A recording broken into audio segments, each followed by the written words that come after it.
Okay, get yourself ready.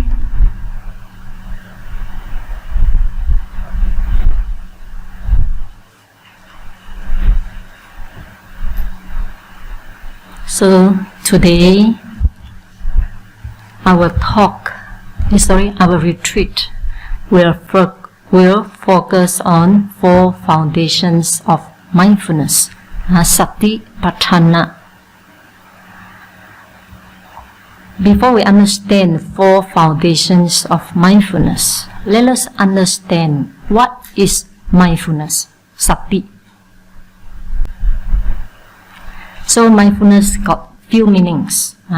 The first one is bare awareness. Not only awareness, but bare, plain awareness. What does it mean?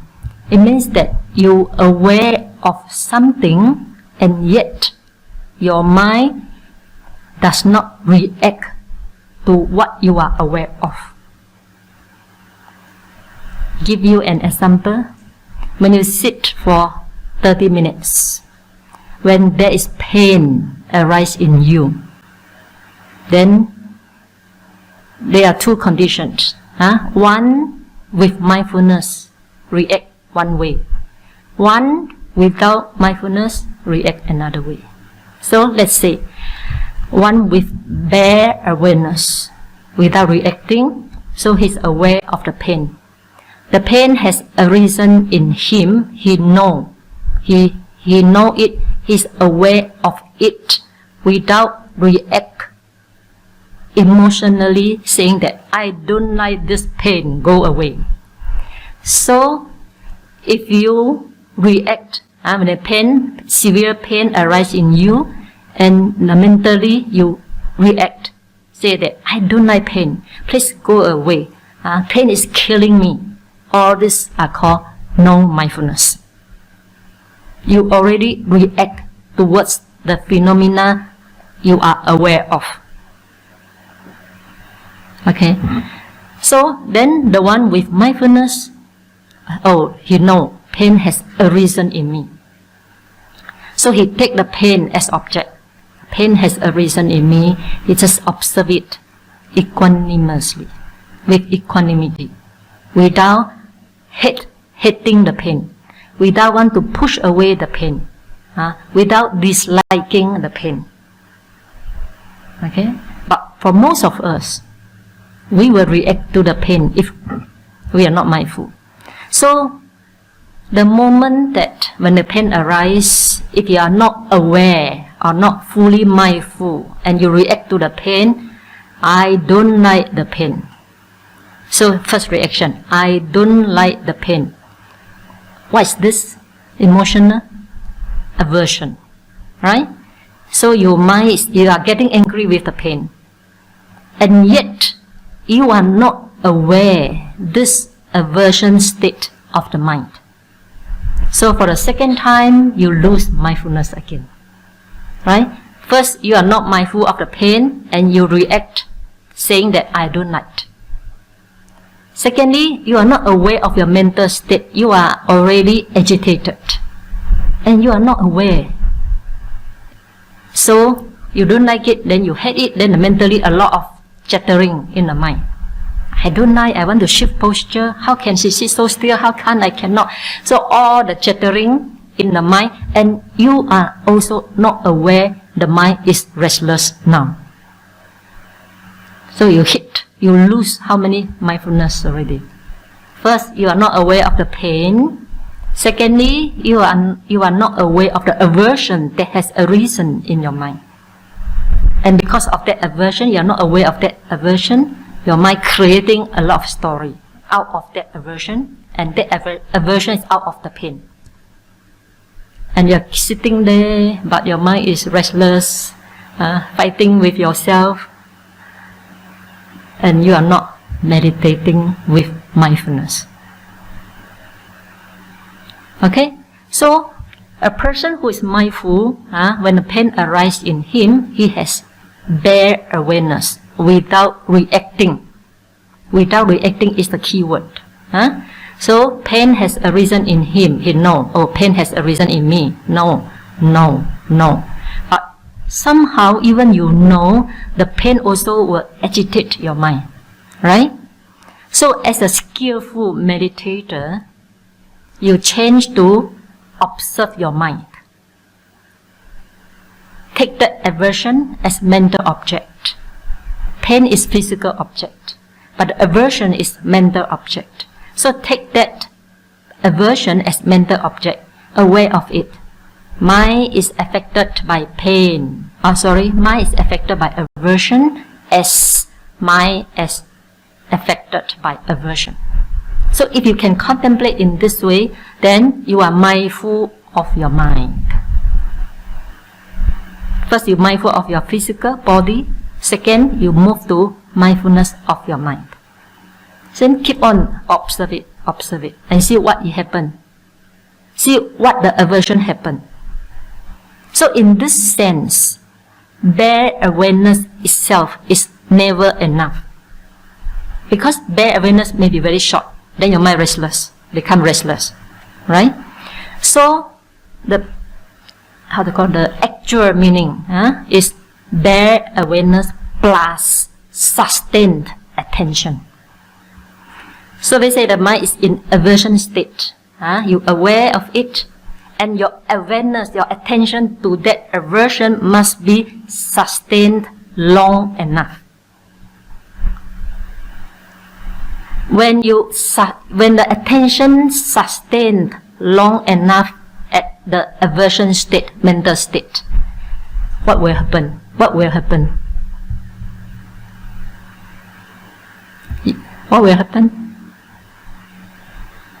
You may even see the pain increase, the aversion increase.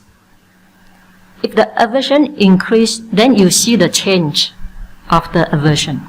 It changed to a greater form of aversion. But for somebody, when the attention is sustained on that aversion, he will see the dissolution, disappearing, passing away of that aversion, right? So if you, with sustained attention, you see the passing away that aversion, you already see anicca. You already see impermanence of mental state. When you see the impermanence of the mental state, there's also one good effect, a powerful effect, that whenever you see impermanent, you see what? Non-self. Whenever you see impermanent, you see non-self. Let me explain to you further. First, you identify, without mindfulness, you identify aversion is me. I am angry, my mind is affected by pain, therefore I am very agitated. So I am very agitated. I am angry. At that moment, without mindfulness and wisdom, you already identify that anger as myself already, right? But with sustained is important. Mindfulness is not only one thought moment, sustained continuously. So with sustained mindfulness, gradually you see the aversion passing away, become less, and passing away, completely disappeared in your mind without leaving any trace. So from this experience, and you can easily experience this experience, I guarantee you. Okay? So from this experience, and you understand, oh, aversion is not myself. Agitation is not myself. If agitation were the self, I should die together with aversion. But now aversion has passed away. I'm still sitting there meditating. So from this wise attention, you should understand aversion is not yourself. Right? So by seeing passing away, by seeing disappearing of one of the mental state, you also achieve another insight, the insight of non-self. Okay? Hope it's clear to you. Okay. Therefore, when we talk about bare mindfulness, without reacting, once you don't react, you apply sustained attention. Keep on looking at it. Then after that, the phenomena you are observing will unfold its nature. That's what we want to achieve. Okay? Okay. The second meaning of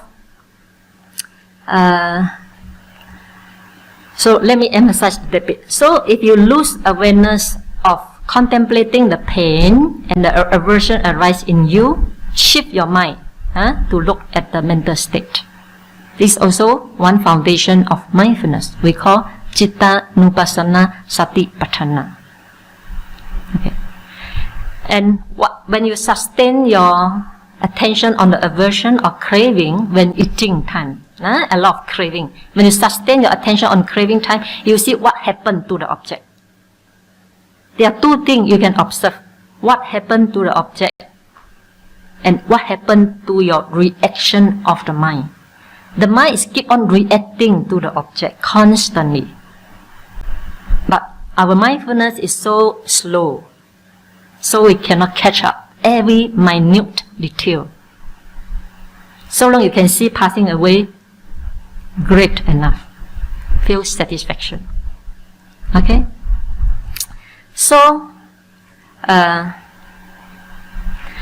this sati, mindfulness means that bare awareness plus sustained attention and to what actually happens to you and in you.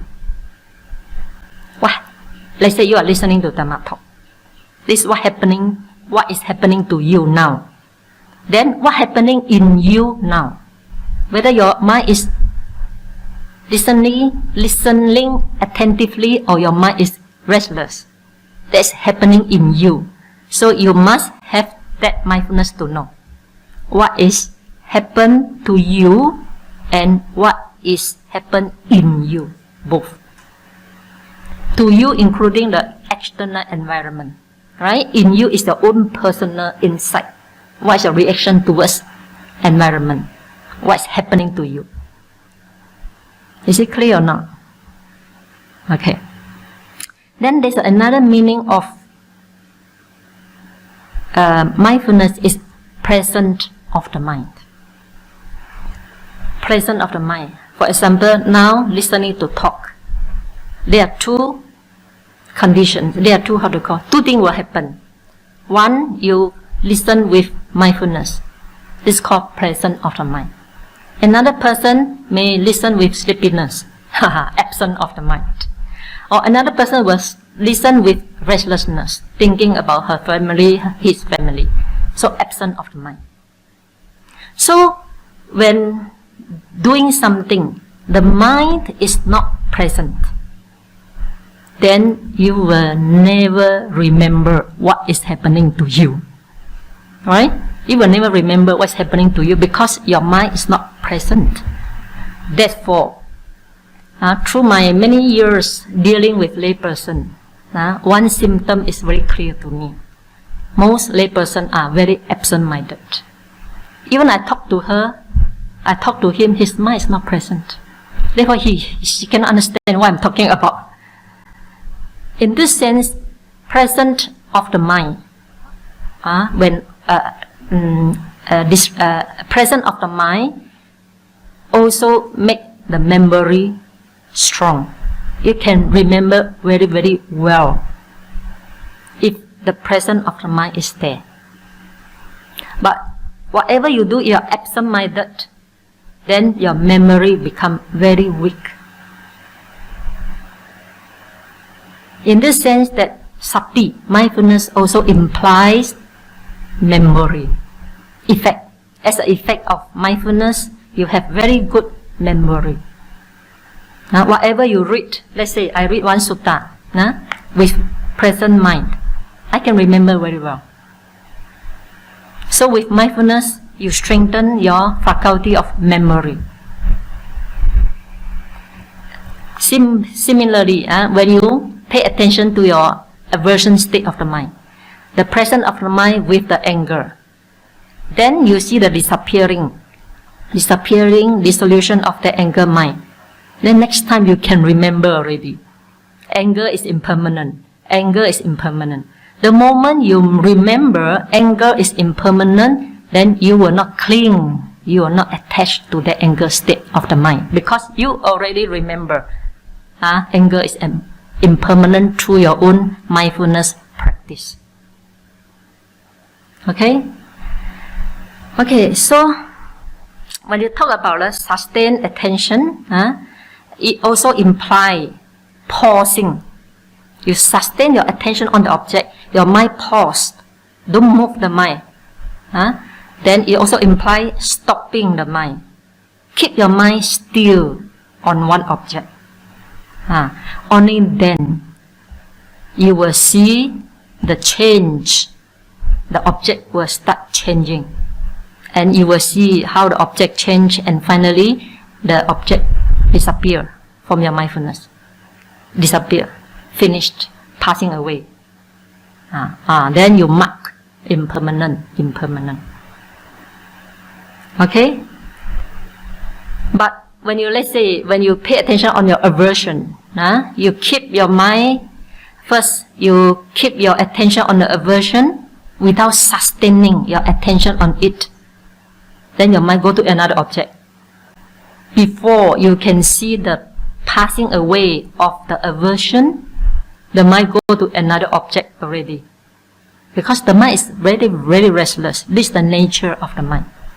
So without that sustained attention, you cannot see the dissolution of the aversion. Then the mind will think aversion is permanent, aversion is permanent, aversion is permanent, because your experience, you do not experience it directly, the dissolution, passing away of that aversion.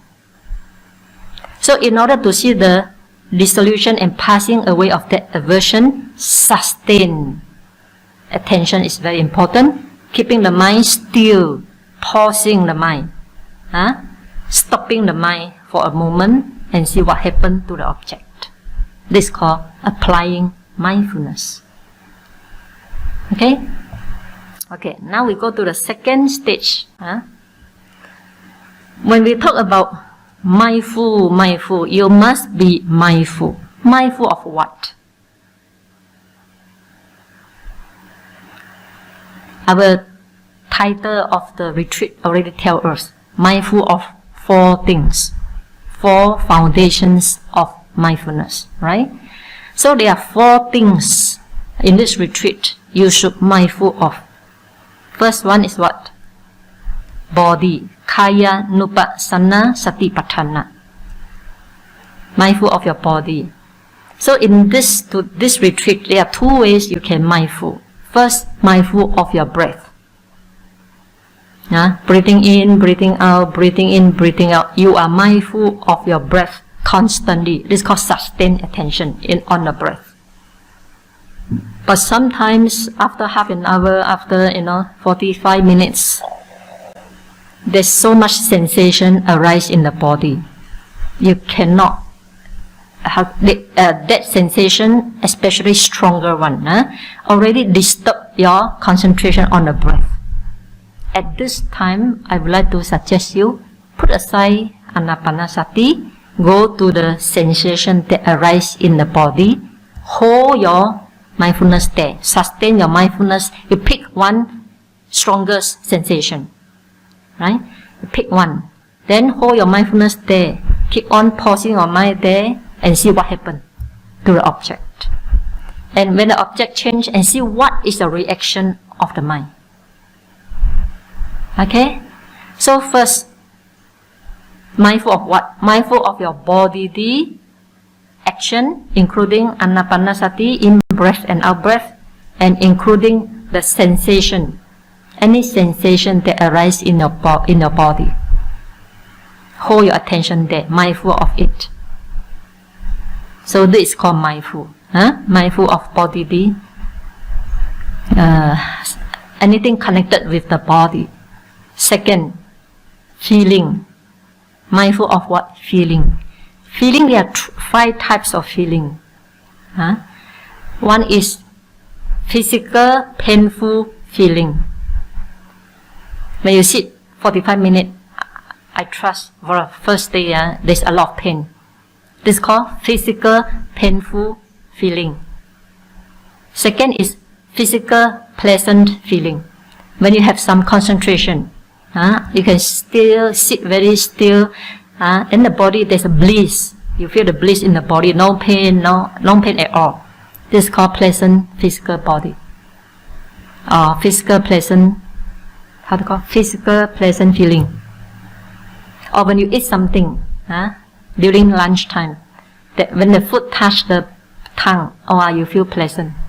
This is called pleasant physical, called bodily pleasant feeling. So 2. Then there's one mental pleasant feeling.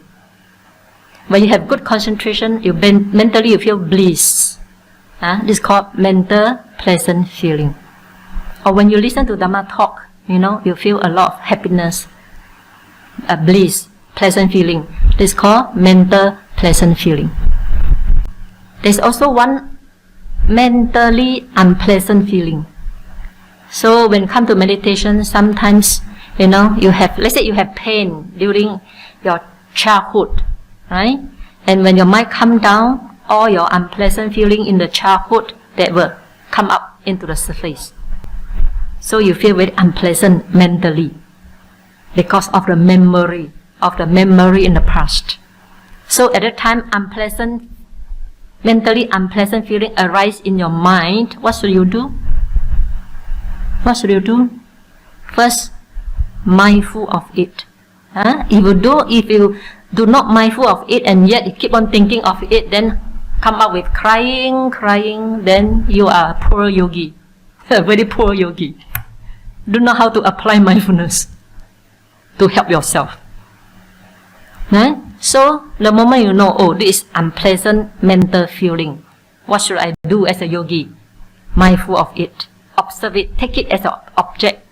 We are 4 objects, but 1 body, 1 feeling. Now we change to feeling. So take it as an object, observe it, sustain your attention and see what happened to that mentally unpleasant feeling. Important is see what happened. Under the microscope of mindfulness, and you see what happened to it. This is what we want to achieve. What happened, I'm not going to tell you because everybody experiences differently. Okay? Then this one is called neutral feeling, mentally neutral. You don't no pleasant or neither pleasant nor unpleasant. This is called neutral, mentally neutral feeling. You can put aside this one. This one is a bit difficult to observe because most of the time our mentally is neutral. You thought no object, then it's neutral feeling. The moment you think that I have no feeling, there is neutral feeling already. Remember that. Only banana stem has no feeling. Okay? Only plant has no feeling. You are human being, but you say today I have no feeling. Then remember, it's neutral feeling. Because neutral feeling itself is not obvious. Okay, so this is the second object. The 4 foundation of mindfulness. Second foundation. Feelings. Both physically and mentally. Okay, the third one. What? Mental object. All the mental object. And this is the difficult one. I have seen so many yogis who is very good with anapanasati, even go to jhana, but they don't know how to observe the mind. So this is a difficult one. So mental object, what are the mental objects you experience in your life? Give me few. Please. Okay lah, first day embarrassed. Second day you become more active. Okay? First, aversion. So happen in this retreat one. Maybe you can experience 100 times of aversion. So get ready for it. to observe it, sustain your attention there and see what happened to your aversion. Okay. Second, what other mental object will arise during the retreat? Desire. Yes. For example, very hot desire for aircon. This also, you must be mindful of it. And when lying up, impatient, also be aware of it. Impatient. Annoyance. When you sit very well, people come in, go in and out, you feel the mind is very annoyed. Aware of it. What else? Sometimes jealousy. This person can sit so well. How come I cannot? Jealousy also can happen. What else? Metta. Yes, loving kindness. Don't look at the negative thought only. There are so many positive thoughts. Loving kindness, metta. Okay, joy, happiness. All these are mental objects, not a negative thought only. Happiness, joy, equanimous. All these are mental objects. You should aware of. So this is the third foundation of sati mindfulness. The last one is Dhamma. Dhamma nupassana Satipatthāna. Dhamma objects are very, very wide, including 5 aggregates, including 6 senses. Your eyes, nose, come to a contact with external object. You must know, there's a contact. Because of contact, anger arises. Because the noise impinges the ear, so the factor of anger arises. This is called Dhamma nupassana Satipatthāna. If you are simply aware of the anger, it's pure Citta nupassana Satipatthāna, pure mindfulness of the mind. But you also aware, because there's the ear, because there's a sound, because of the contact of the sound with the ear, then the anger arises. You go into wider range. This is called Dhamma nupassana Satipatthāna, contemplation on Dhamma. And also all the 5 hindrances. When you sit, you feel very sleepy. This is called, you contemplate that sleepiness. It's called Dhamma nupassana Satipatthāna. 5 hindrances, sleepiness, doubt. Arise in you, then you know. This is also called Dhamma nupassana Satipatthāna. Restless, and what else? Desire, and anger, 5. Okay. So, first we talk about mindfulness. Secondly, we talk about what things you should mindful of. There are 4, right? Body, feeling, mental object, and a Dhamma object. So these 4 are the object of your observation. Don't pay attention to the physical only. Try to widen your scope of mindfulness. The object, where your mindfulness can spread wide. Okay. Next, for today, under the Kaya nupassana Satipatthāna, bodily contemplation, I want to focus only one. Under bodily contemplation, there are many objects. Anapana is one. I assume all of you know how to practice Anapana Sati already. If you still not clear, during personal time today, we have 2 options. One, you stay in the hall, listen to how to practice Anapana Sati. Another option, you go outside the hall, there is exercise. I will teach you exercise. Okay? So, under the bodily contemplation of body, I want to choose one, the 4 postures. We call Iriyapaṭha. How Buddha teach this 4 postures? Buddha say, when walking. So let's explain what are the 4 postures first. First is walking. Second, sitting. Third, standing. Fourth, lying down. So this 4 posture, you practice with this 4 posture. not only sitting only. I also know many yogis after get up from cushion don't know how to practice. And you are a lay person. You have very limited time to sit on a cushion. Therefore, you must know after get up from cushion how to practice. Otherwise, you find no time to practice. Okay? So, Buddha teach first.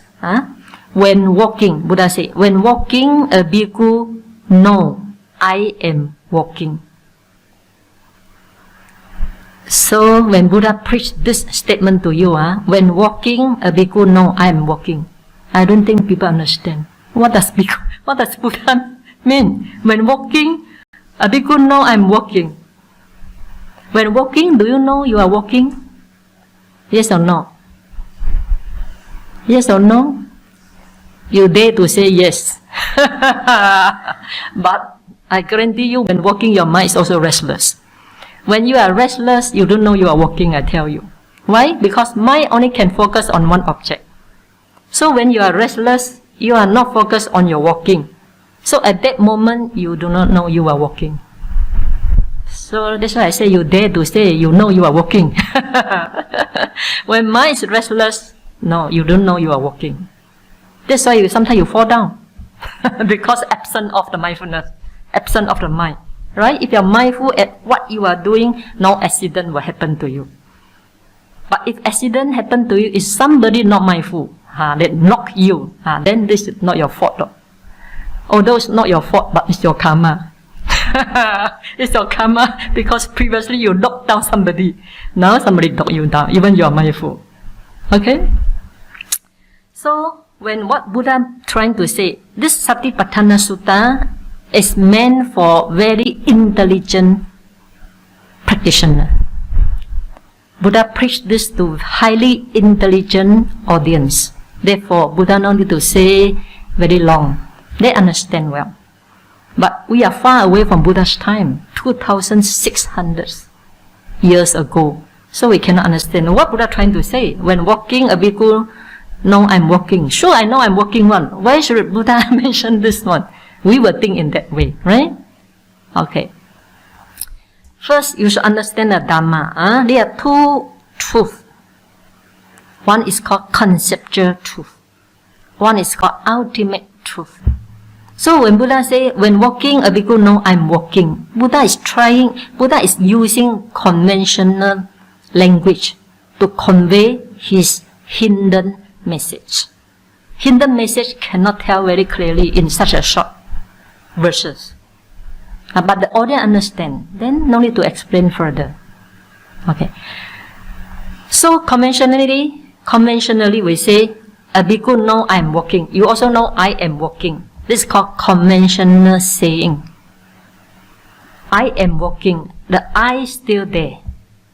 Any practices that can strengthen the identity view of I, that is never inside practice. Okay? So if Buddha say a bhikkhu, no, I'm walking, a bhikkhu, so when walking, a bhikkhu, no, I'm walking. So Buddha still use I am walking. And the aim of the inside knowledge is to dispel the delusion of I. So, how to solve this dilemma? The only explanation is that Buddha is using the conventional truth to convey his message only. But as a listener, we should understand there's a hidden meaning in this sentence. Okay, first, you must understand I am walking. Whenever there's I am, this conventional truth. Remember this point. Whenever there's I am, this conventional truth. For you to understand, Buddha is trying to tell you, give you instruction using I am only. So you should go further. From the conventional truth, go deep to the ultimate truth.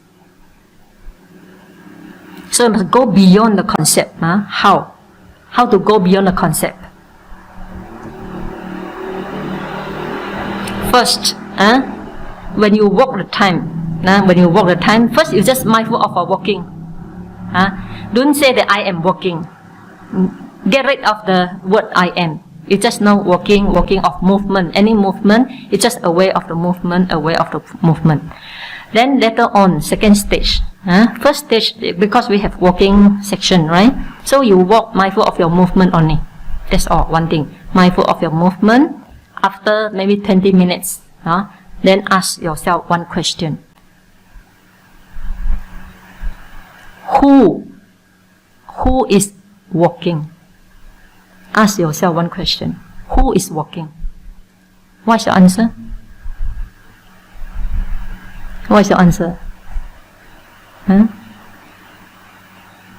Don't tell me I am walking, okay?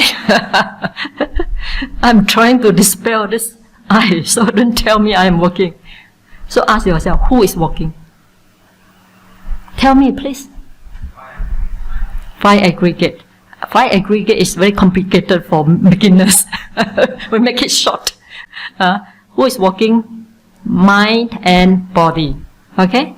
Well, from easy we go to deep one. Five aggregate too deep for other people to follow. So you answer. Okay, ask yourself. Who is walking? Then the answer come. Mind and body. Or you can say body is walking. Also not wrong. Body is walking. Okay? Or mind and body. Because without mind, body cannot walk. Only mind say, I want to walk, body follow. You see, banana stem cannot walk. Why? Banana stem has no mind. So if you say mind on body only, also not correct. The correct answer is mind and body. I say mind and body is walking. Then you further ask yourself, what is body? What is body? Yeah, 4 elements. You keep on inquiring.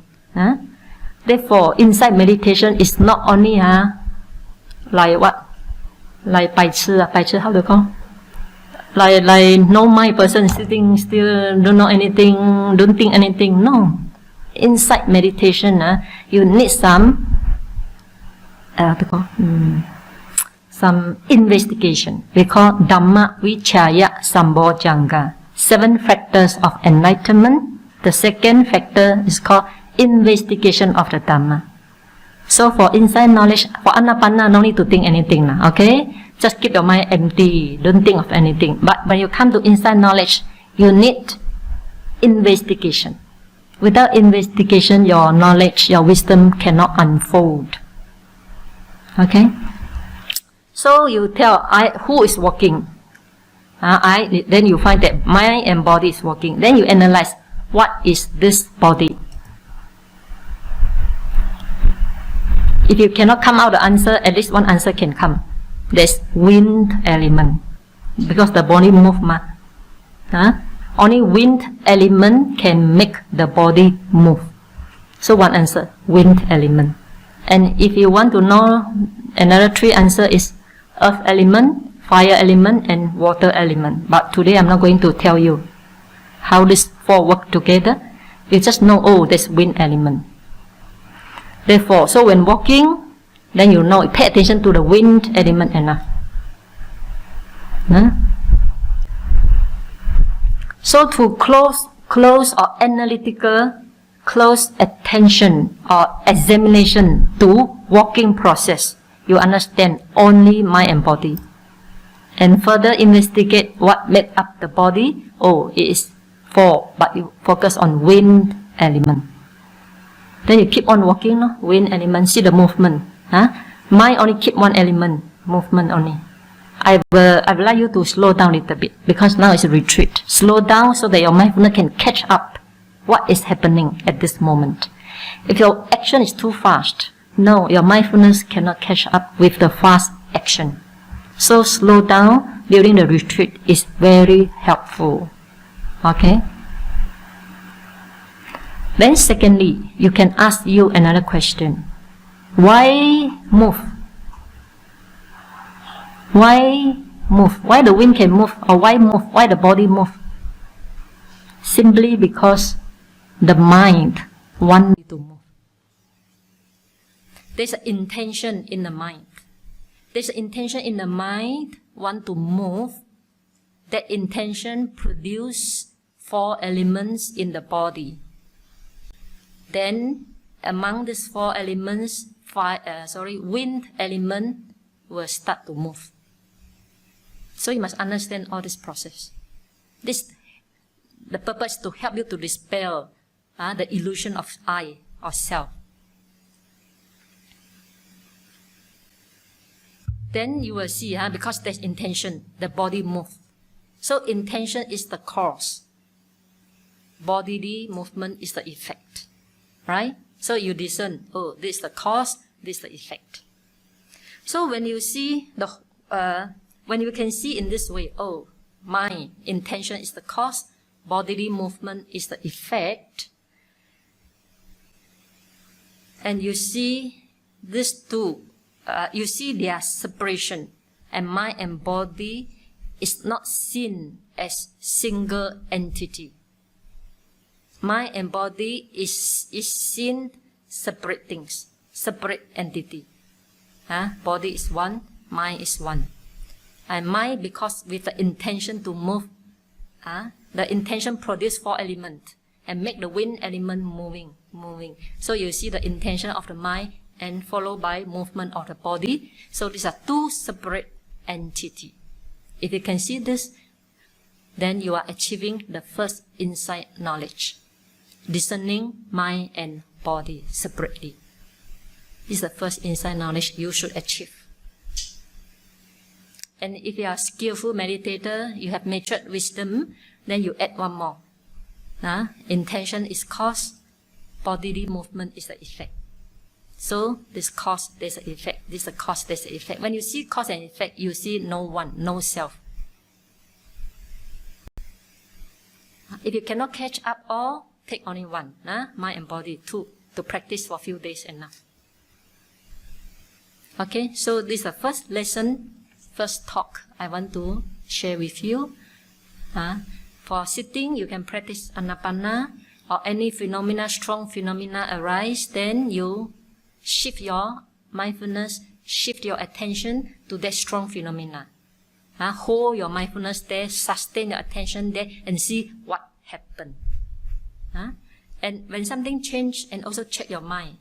What is the reaction of the mind? Go back to the mind and do some contemplation of the mind.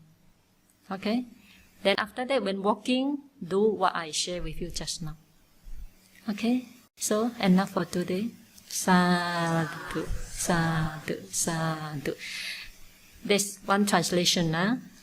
So those who cannot understand Chinese, don't be discouraged. Okay, there's translation in Chinese.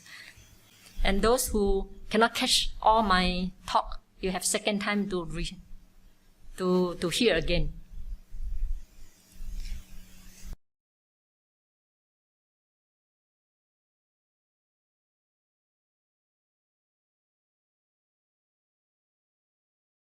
Today, I will speak something very different.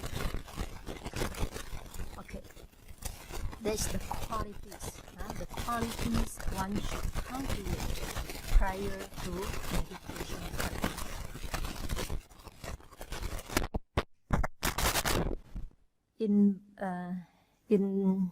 In the teaching of the Buddha, we have 2 types of meditation practices.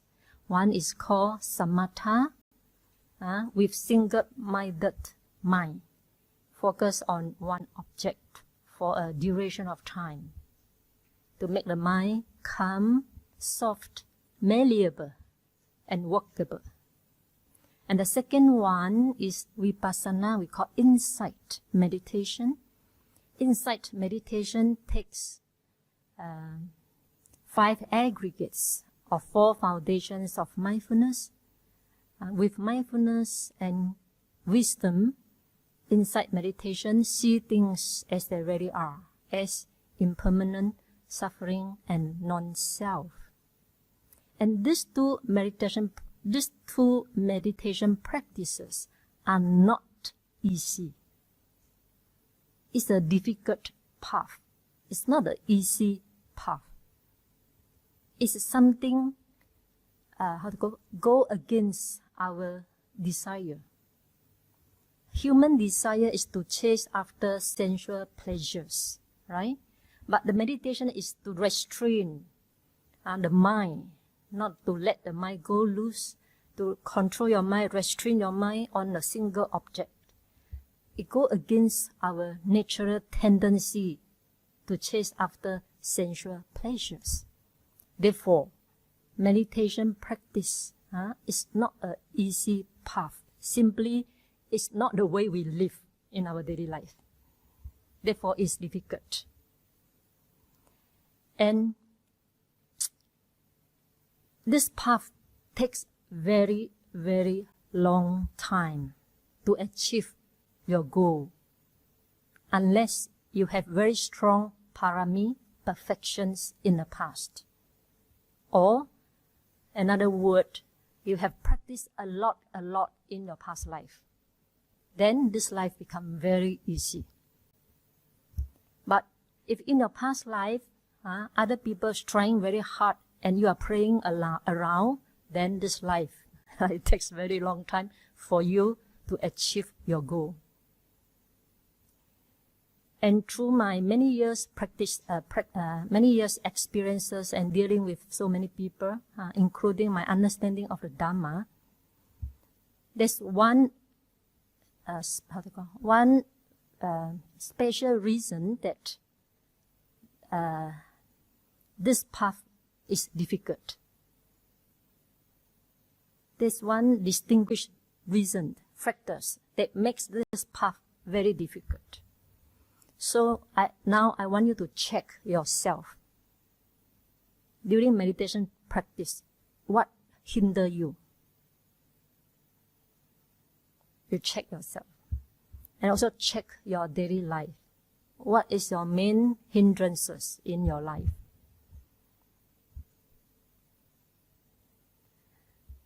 So why? What are the factors that make this path difficult? It's our own mental defilements. Because within us, we have lots of mental defilements that when they pop up, then we cannot concentrate well. We want to give up. We are not determined, or we have to go astray to other things instead of focus on our meditation subjects. So what are the mental defilements that hinder our path? Let's say, first, conceit, pride. Some more, the rigidity of your mind. Some people's mind are very rigid. No matter you, as the teacher tell her to do this, to do that, they cannot change themselves. So this rigidity of the mind also become a hindrance of his or her. Some more, anger, finding fault in others. Easy to find fault in others. Just like when I was in Pahang Meditation Centre, I easily find fault in others. So I cannot make progress. So this is the defilement that I have carried off. Some more. So tell yourself your own defilements. Impatient. When pain arises, I don't like pain. When weather is so hot, I don't like hot weather. When weather is so cold, complain, too cold. Now aircon, very hot. With aircon, too cold. And this monastery is so many steps, make me so suffer like anything. My knee is painful. So impatient. Cannot deal with adverse condition like heat, cold, mosquitoes. The food is not good. Luckily, AVMC food is very good. Otherwise, one more complaint. Then, impatient. Somebody snoring. I cannot sleep. Another complaint. All these are called impatient character. You don't have the endurance. If you don't like people snoring, then you need a single room. That's called 5-star. 5-star meditation center. We can't afford. Huh? Okay. So impatient also one of the hindrance. Huh? Okay. So to make the path easy, one, according to my experiences in this long practice, one need to cultivate few qualities mentioned in Karyana Metta Sutta as well as in Mangala Sutta. I don't say something without quotation from Sutta, right? My discovery must come with agreement with the Sutta. Only then I will speak. Otherwise, it's my own creation. Okay, so let's see what Karyanina Mitta Sutta say. Okay, this morning we read in the Metta Sutta. If you want to see, you can see page 12. This should be done by one skillful in beneficial practices who wishes to break through to the state of peace. In fact, state of peace is nibbana. So if you want to achieve nibbana, this should be done by one skillful in beneficial practices who wishes to break through to the state of peace. One should be able, upright, truly strict or very upright, easy to instruct, gentle, and not conceited, contented, easy to support. Easy to support means that whatever food people offer you, you no complain, whether it's good or bad. Few duties, this one's for monks only. And simple in living, having calm faculties, not restless, and matured wisdom, polite and not greedily attached to families. If you have strong attachment to family, is also one of your major hindrance. Okay, so I'm not going to go through. I will pick up few quality which I feel that strongly lacking in layperson. Okay, number first is upright. You see here, Buddha say, Sakko uju ja, suhu ju ja, uju upright. Suhu juja, very upright.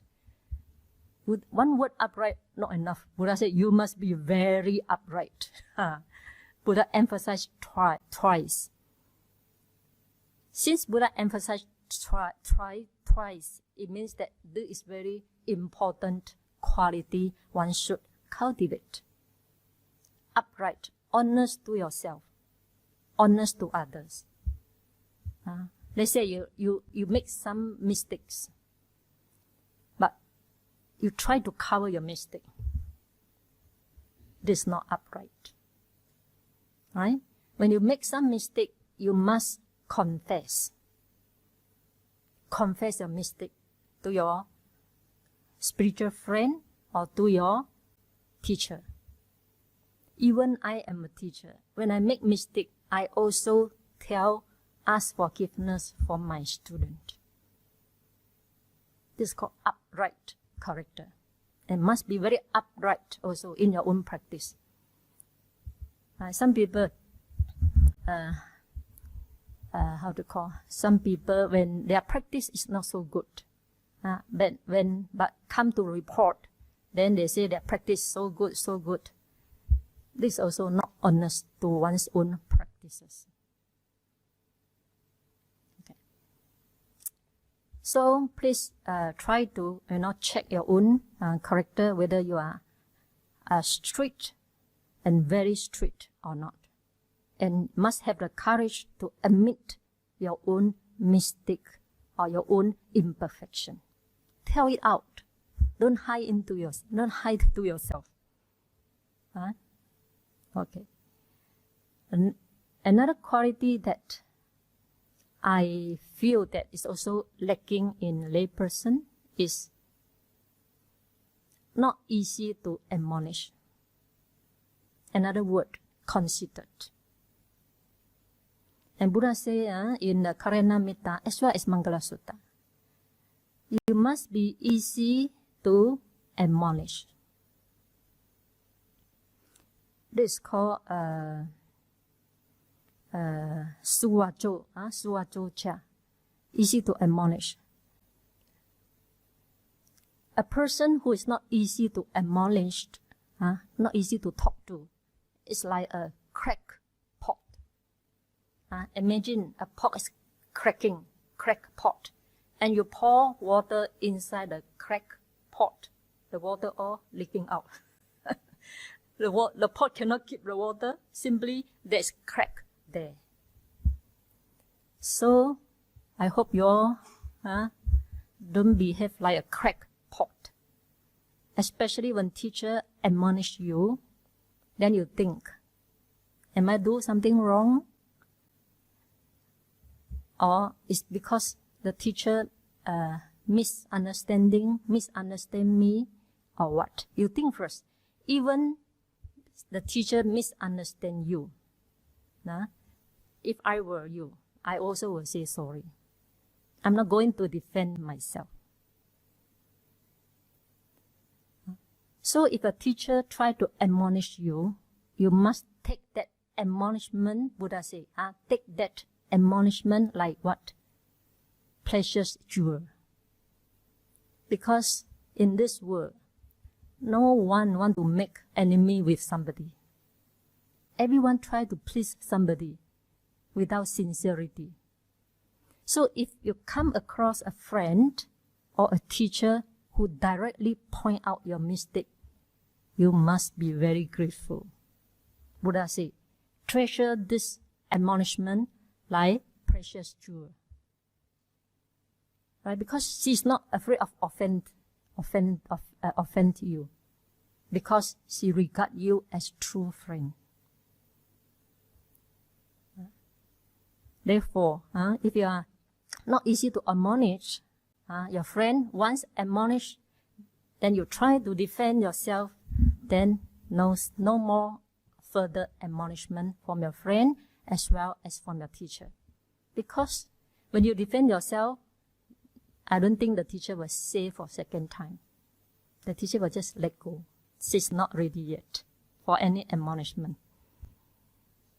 Okay, therefore, don't behave like a crack pot. Try to behave a pot without crack, so that when the teacher pour water inside, the water will not leak out. I'd like to relate one story of Rahula. I think everybody know Rahula. Rahula is the only son of the Buddha. So you can see his status. And if he did not become Samanera, he will be the king. Take over the kingdom of Kapilavatthu. And he renounced the world as a prince. If he did not announce the world, he is the king. And he's the only son of Buddha. So he had all this privilege. And yet, he is very, very humble. Very easy to admonish. He didn't behave like, I'm the son of Buddha, I am the prince, I'm going to become king. No, he never behaved like that. One day, every day, Rahula will take some sense and throw into the sky and make aspiration. May the admonishments come to me as many as this sense. This sense like, thousands sense. So he wished he can receive thousands admonishment every day. But for us, if somebody admonish you, we try. I see so many layperson, almost a quality of layperson.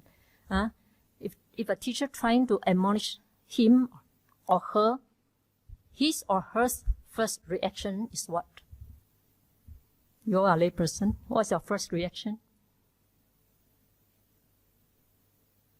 Be honest. I think it's self-defense. Self-defense. This is the almost first reaction. So if you self-defend already, no more second admonishment from the teacher. Okay? So Venerable Rahula is so well known for his humility, for his easy to admonish, and he becomes so popular among all the monastics. And one day, some monks want to test him, so they sweep a heap of rubbish in front of one kuti, one room outside the room, and they told Rahula off. Rahula, why you keep all the rubbish in front of that monk's, outside of that monk's kuti? If you were Rahula, what will you say? I said, so sorry, I never do like that. Don't find fault in me, or you will try to defend, right? But Venerable Rahula, the only son of the Buddha, never do like that one. Then he quickly said, oh, Monday, sorry, I will sweep that rubbish away. He never said, no, I never do that. Why you find fault in me? No. He has no this type of mentality. Therefore, he's very, popular among the monastics because of his humility, easy to admonish, no anger. Okay, so this is a quality. If you want to break through your meditation, this is the quality you should cultivate. Treasure all admonishment like precious jewel. Don't try to defend. If you try to defend, it also shows the ego. Your ego is there. And as a practitioner, ego is the main hindrance for your practice. Just like what Channa encountered. Channa is the playmate of the Buddha. When Buddha was born, Channa is also born. Then he is the playmate of the Prince Siddhartha. When Prince Siddhartha renounced the word, Channa is the only one accompanied him. He is a charioteer, a driver, who sent Prince Siddhartha out of the palace, and in front of the Channa, Prince Siddhartha take off the prince's clothing and wear the robes, and ask Channa to bring back all these things to the palace and tell the king he renounced the world. So Channa is the only one who accompanied him when Prince Siddhartha renounced the world. And when Prince Siddhartha become enlightened, become the Buddha, then many of the Sakyan princes also renounced the world, including Channa. And many Sakyan princes become arahant. But Channa Channa had no any achievement. Why? Because of conceit. He always said that when Prince Siddhartha renounced the world, I am the only one, accompanied him. So he was very conceited and never respect the elders, never respect the spiritual, the practitioner, the fellow practitioner, monks, all the monks. And because of his conceit, even he stand in the stand in the community for 45 years, still no achievement. And before Buddha passed away, Buddha give him a punishment. Buddha tell the monastic or the community of the Sangha, when I pass away to Parinibbana, please impose one punishment to him, to Channa. What punishment? No one should talk to Channa. Don't talk to him as though he is dead. So when Buddha passed away into Parinibbana, then the Sangha, the community of Sangha started to impose this punishment. No one talked to him. So at this time he has this strong spiritual urgency arose in him. Because in this Sangha no one talked to him, no one associated with him as though he was dead. Then he has a lot of regret. Why Buddha imposed such strong punishment to me? Then gradually he realized because of his conceit, pride, ego. Once he realized the major hindrance that hinder his path, conceit, ego, and pride, then he tried to humble himself. So one day when meditate, there's a doubt arise in him. Then he approached Venerable Ananda. And Venerable Ananda was very happy seeing him come to him, seeing Channa come to him. It shows that Channa has lowered down his pride already. And Channa asked him question, and Venerable Ananda answered him, and he became Arahant. Before that, Channa never asked anyone question. He thought he know everything. But now, he put down his pride and approached Venerable Ananda for any doubt he has. Then finally, Ananda cleared his doubt and he became Arahant. So being humble is also a good quality that leads you to the attainment of Nibbana. Okay. When I was in America, one day, I went to Massachusetts to visit Sayadaw with my student. However, at the time, Sayadaw just went out, so I could not meet him. But there are so many monks there. So whoever monk I met, I just bow 3 times. Let's say, Bhikkhu A. When I meet with Bhikkhu A, I bow 3 times. When I meet with Bhikkhu B, I bow 3 times. Then Bhikkhu C, I bow 3 times. And my disciple was very shocked. Because to him, I was teacher. Why my teacher keep on bowing to others? He was very shocked. Then I told him, being humble, you have nothing to lose, but everything to gain.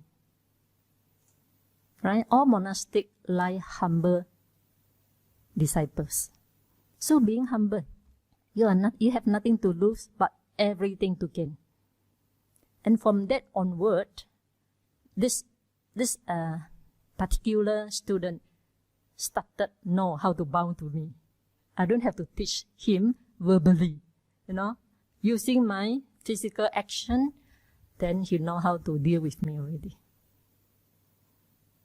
Okay, so being humble is also another good quality. No teacher want to share Dhamma to conceited person. If you think you know so much, then I keep quiet. Right? So please bear in mind, being humble, you have everything to gain, nothing to lose.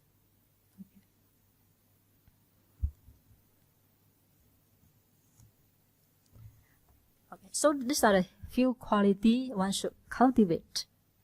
Then according to Metta Sutta. So even before you practice Metta Sutta, you have to cultivate all this quality first. Only then you start radiate metta to other people. This according to Kalyana Metta Sutta. But nowadays, we go directly to sending metta to others before we cultivate these qualities. Because nowadays, everybody wants shortcut. To become humble, easy to admonish, no pride, it takes long time.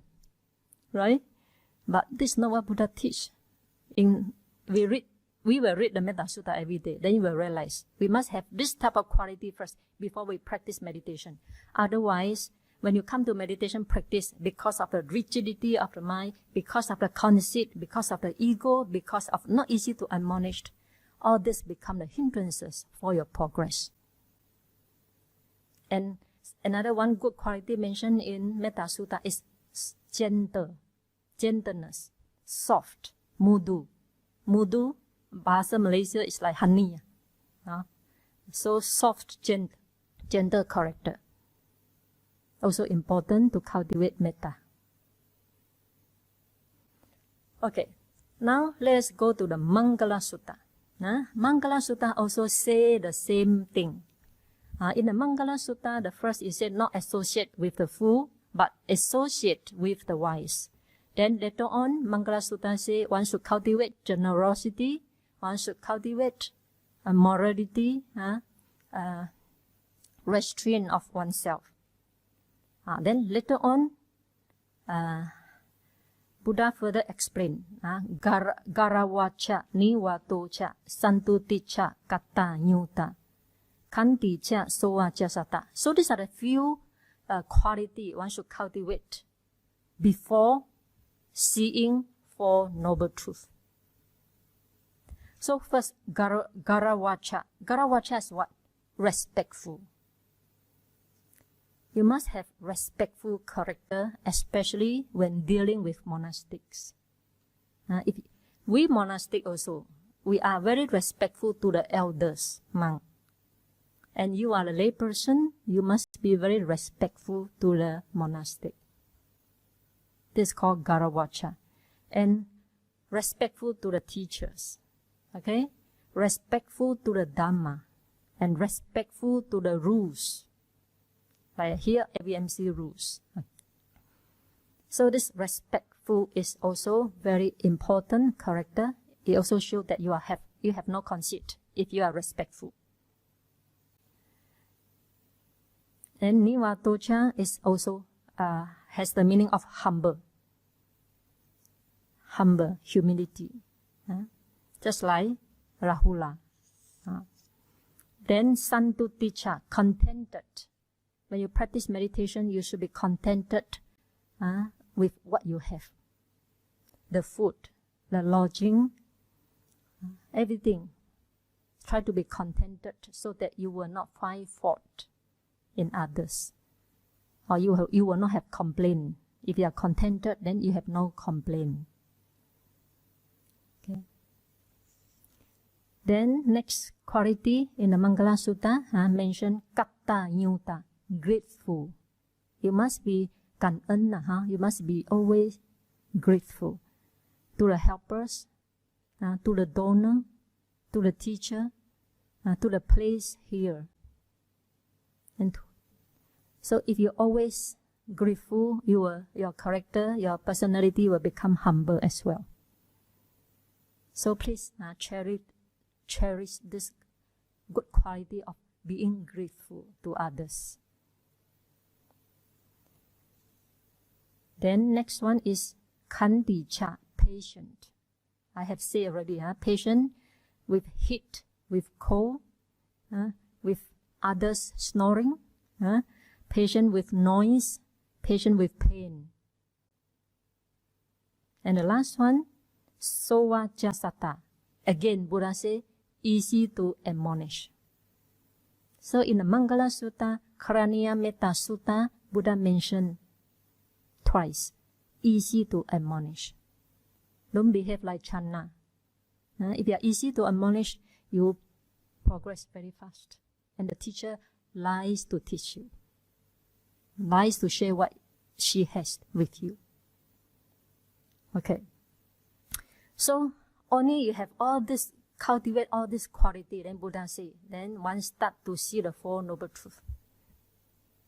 So from these two sutta, one understand it's a necessary of prior to meditation practice. All these are the quality necessary to be cultivated. So, and also I I give this type of talk also through my own experiences. Through my experiences dealing with layperson and also my own mental refinement that block me to some extent. Okay, so I wish you to be more aware of your shortcoming and try to improve them. Sadhu, sadhu, sadhu.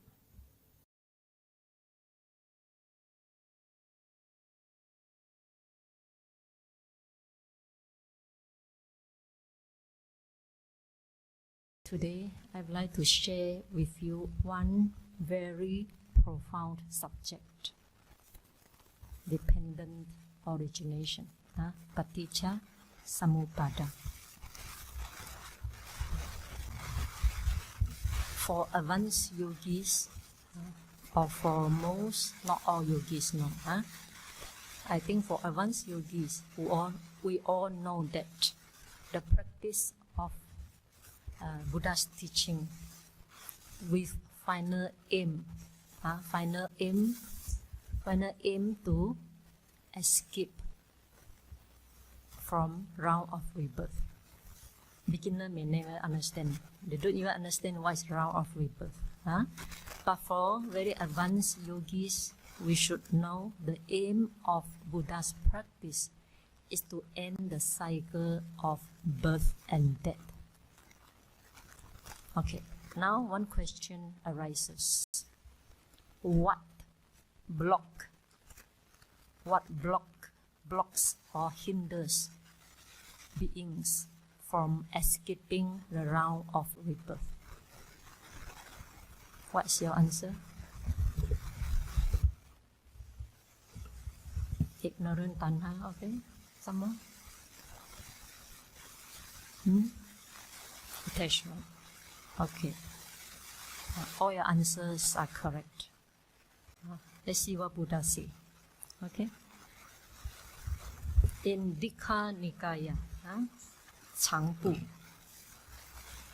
Buddha said that, Buddha told Ananda, it is through not understanding, not penetrating this doctrine of paticca samuppada, dependent origination, the world has become a tangled ball of string, netted as a bird's nest, and does not escape from four woeful states of existence, from the unfortunate cause for perdition, and from suffering in the round of rebirth. So, all beings cannot escape from falling into four woeful states, cannot escape from suffering, and cannot escape from the round of cycle, the round of birth and death, simply because they don't understand dependent origination. So one day, Ananda, he reflected dependent origination. While reflecting dependent origination, the dependent origination paticca samuppada or yuan qi appear very clear in his mind. He was very delighted and he reported to the Buddha. He said that, Venerable Sir, dependent origination is very clear to my mind. It appears so clear to my mind. Then he said, dependent origination is very easy and it appears so clear to my mind. And Buddha immediately prohibited him to say so. Buddha said, Ananda, say not so. Say not so. Ananda, dependent origination is very, very profound. And it's simply because of not understanding the dependent origination, all beings cannot escape from the cycle of birth. So while Buddha prohibited Ananda to say so, to say dependent origination is very easy and clear to his mind. In Buddha, there's two meanings. These are two, intention Buddha trying to convey. First, Buddha want to praise Ananda. Because Buddha said this dependent origination is so profound, but it appears to Ananda's mind is very clear. This means that Ananda has very sharp wisdom. So in a sense that Buddha say, Buddha want to praise Ananda for his wisdom. But the second implication is Buddha also want to blame Ananda. You say dependent origination is so clear, becomes so clear in your mind. Why you not yet become Arahant? Why you still stream entry? Ananda still stream entry. Why you not yet become Arahant? If you do not become Arahant, you cannot free from cycle of rebirth. You still have 7 lives to come. Therefore, Buddha praise and yet blame Ananda. Okay. And when Buddhaghosa is the most famous commentator in Theravada tradition. He comment many Theravada's sutta and Abhidhamma. So when he want to comment on this dependent origination, then he said, Buddhaghosa, the most famous commentator, he said that, while I would now begin the comment on the structure of dependent origination, I find no footing to support and seem to flounder in the sea. Struggling in the sea. I find no footing to comment. This also shows that dependent origination is so deep and profound that he has no foothold to find no foothold to comment on dependent origination. Okay. Now, what is dependent origination? Every morning we recite dependent origination. So before I go deep, let us recite one more time. You can turn to page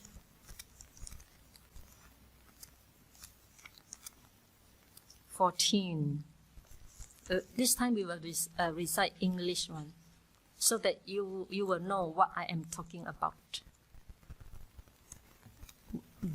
Thus, when that comes to be, with the arising of this, that arises.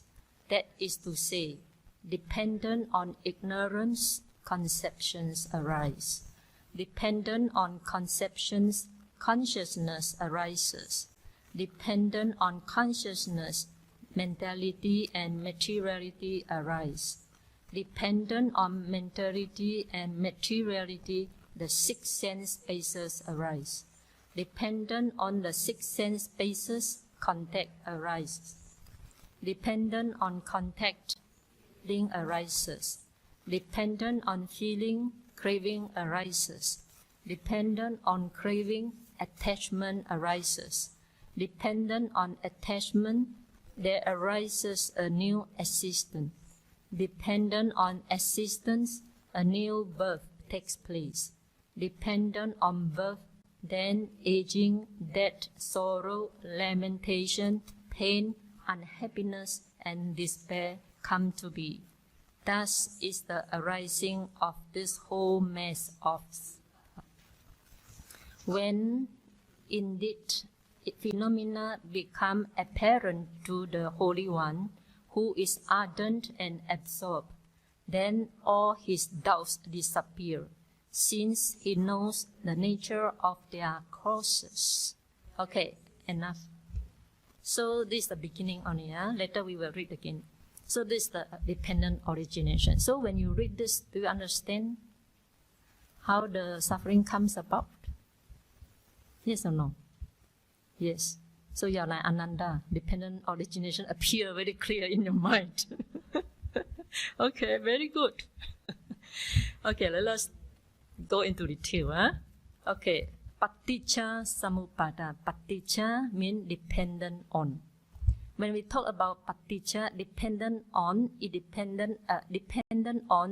it conveys two meanings. One is as a cause, mean cause, producing cause.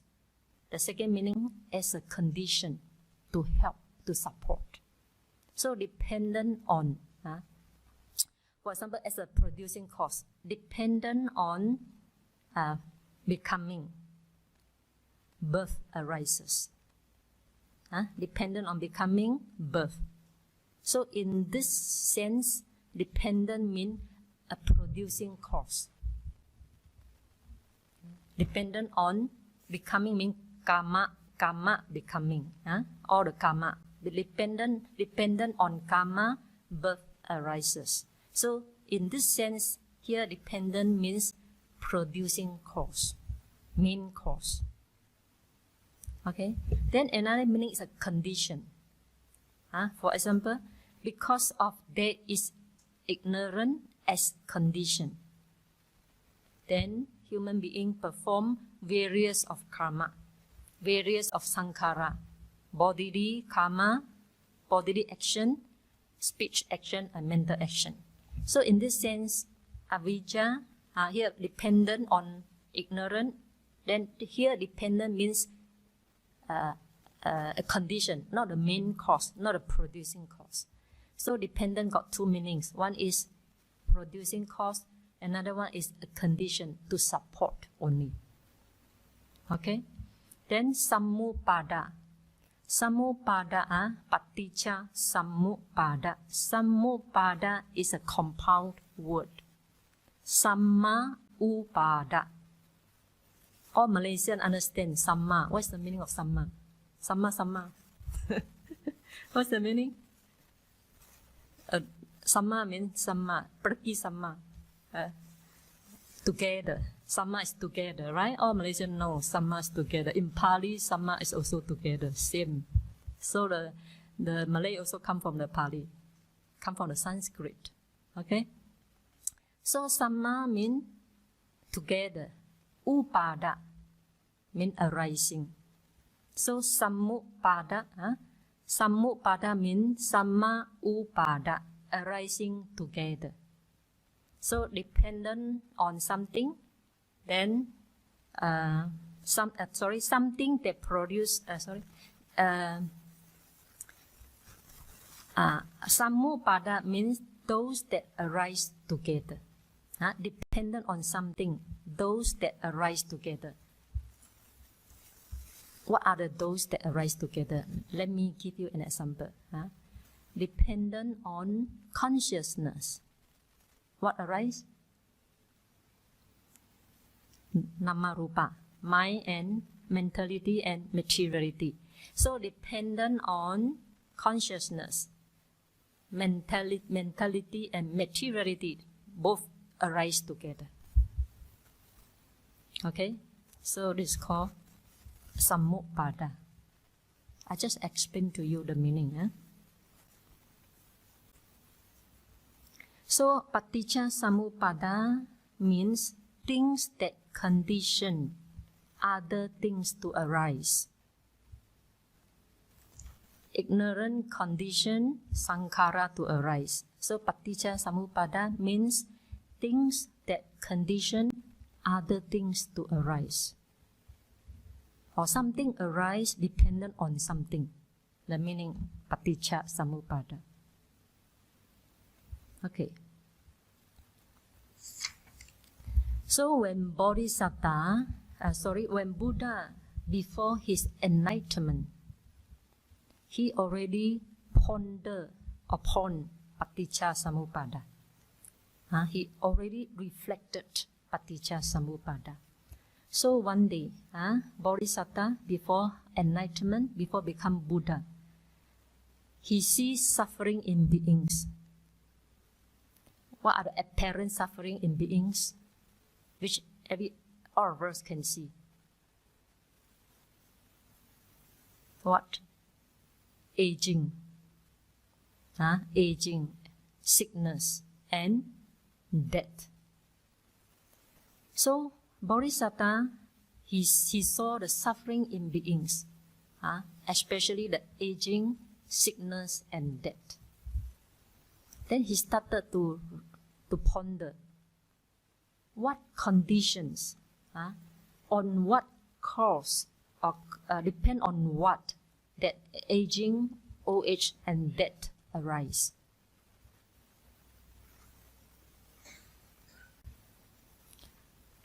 To us, aging, we see aging, old age, death.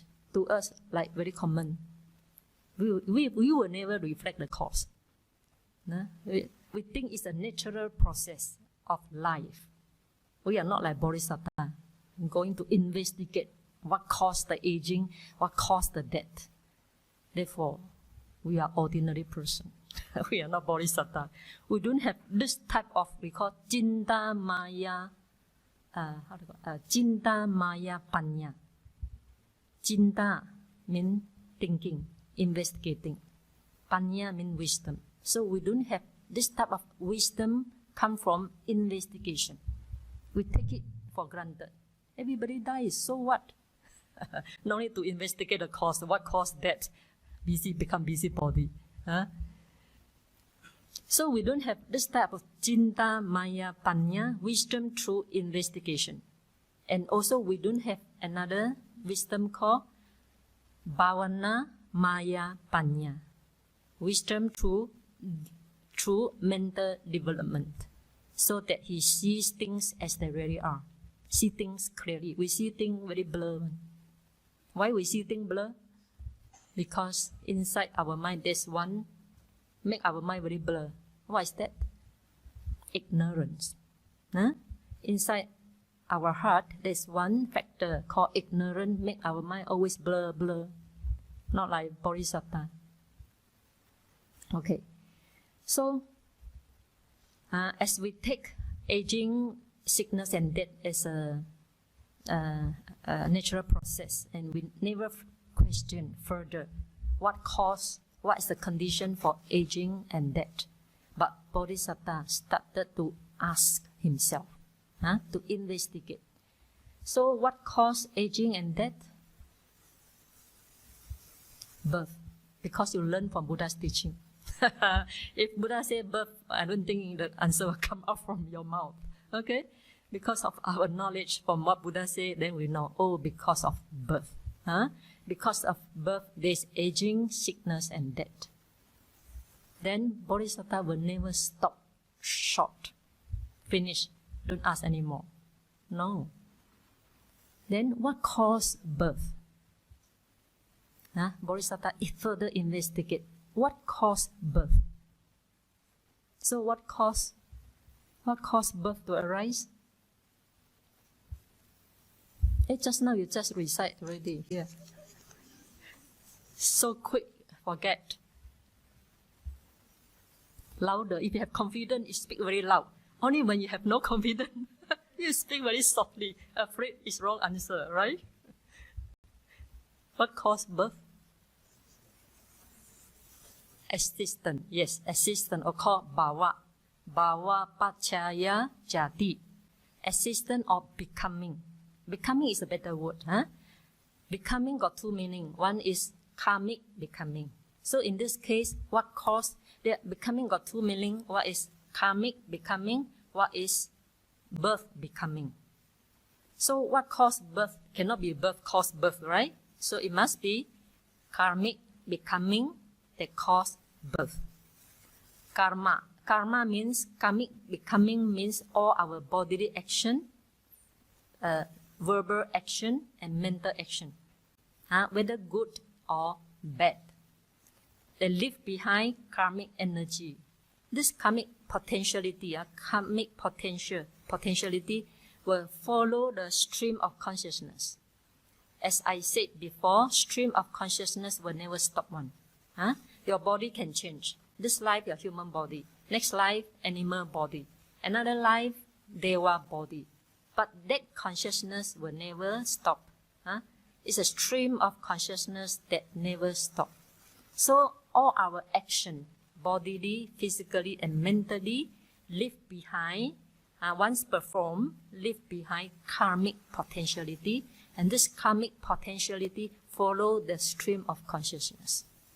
And when the time is ripe, when you plant a mango cannot immediately produce the seed cannot produce the tree immediately or produce the fruit immediately. It takes time, right?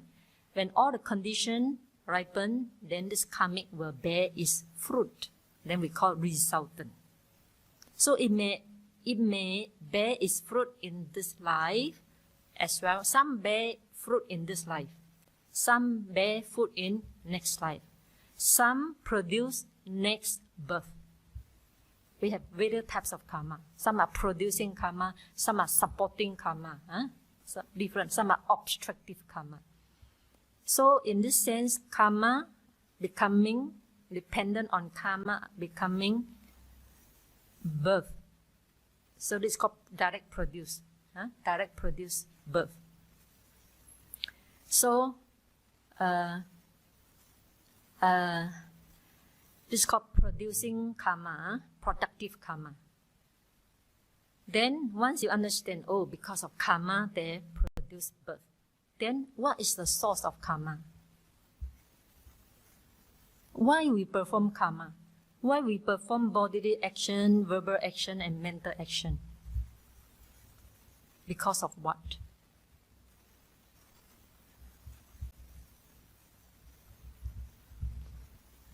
Because of louder. If you have confidence, louder. Speak louder. Because of strong desire. Because of strong desire to enjoy life. Because of strong desire to become somebody. I want to become lawyer. I want to become millionaire. I want to become successful businessman.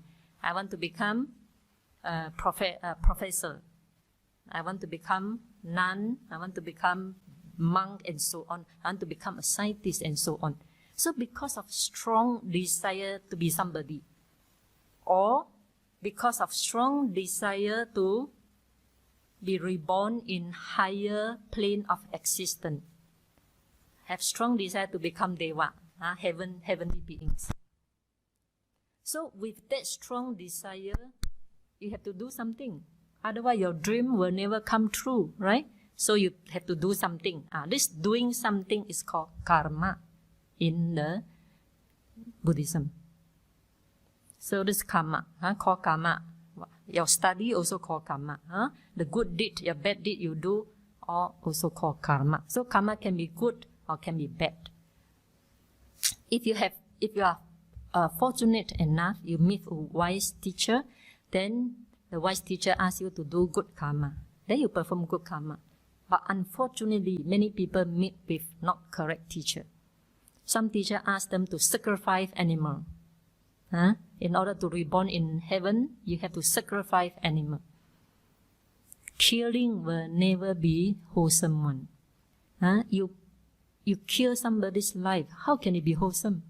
If I kill somebody's life, I can reborn in heaven. That is very easy to reborn in heaven. Every day I go and kill one chicken, one duck, one hen. So it's not possible. But just don't understand. People never investigate what others say, what the teacher say. Or because of a wrong view, blind faith to what the teacher say, never investigate. How can killing bring somebody to heaven? Without anger, you cannot kill, right? And anger itself is what? Unwholesome karma. How can unwholesome karma bring one to heaven? I doubt that. Okay, unfortunately, we are the Buddhists. We understand. So we perform many good karma, also with strong desire. I don't know what's your desire. You maybe want to reborn in heaven, want to become somebody. All this strong desire. So karma, what is the condition for karma? Strong desire, or we call a clinging. Upadana, clinging. This clinging can be clinging to rights and riches, like slaughter animals, to offer to God is called rise and riches, wrong view. This clinging can be clinging to doctrine of self, believing there is a permanent self who migrate from one life to another life. This type of clinging to a wrong view is also one type of mental karma. So there are different types of clinging. Then what caused clinging? What caused that strong desire? What's the condition for that strong desire to arise? It's craving, okay? Clinging and craving are very close. Craving is not so intense as clinging. Clinging is very intense. So depend on craving. From the craving, they arise clinging. So depend on the craving, arise clinging. So what's the condition for clinging? Craving, okay? Tanha, or thirst.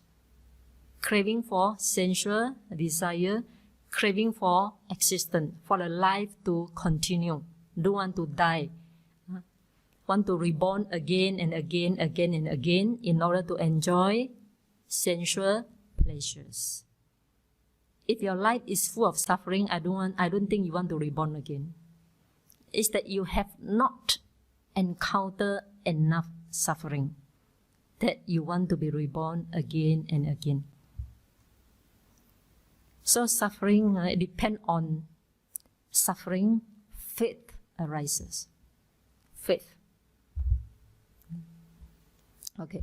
So what caused craving to arise? So what is the condition for craving to arise?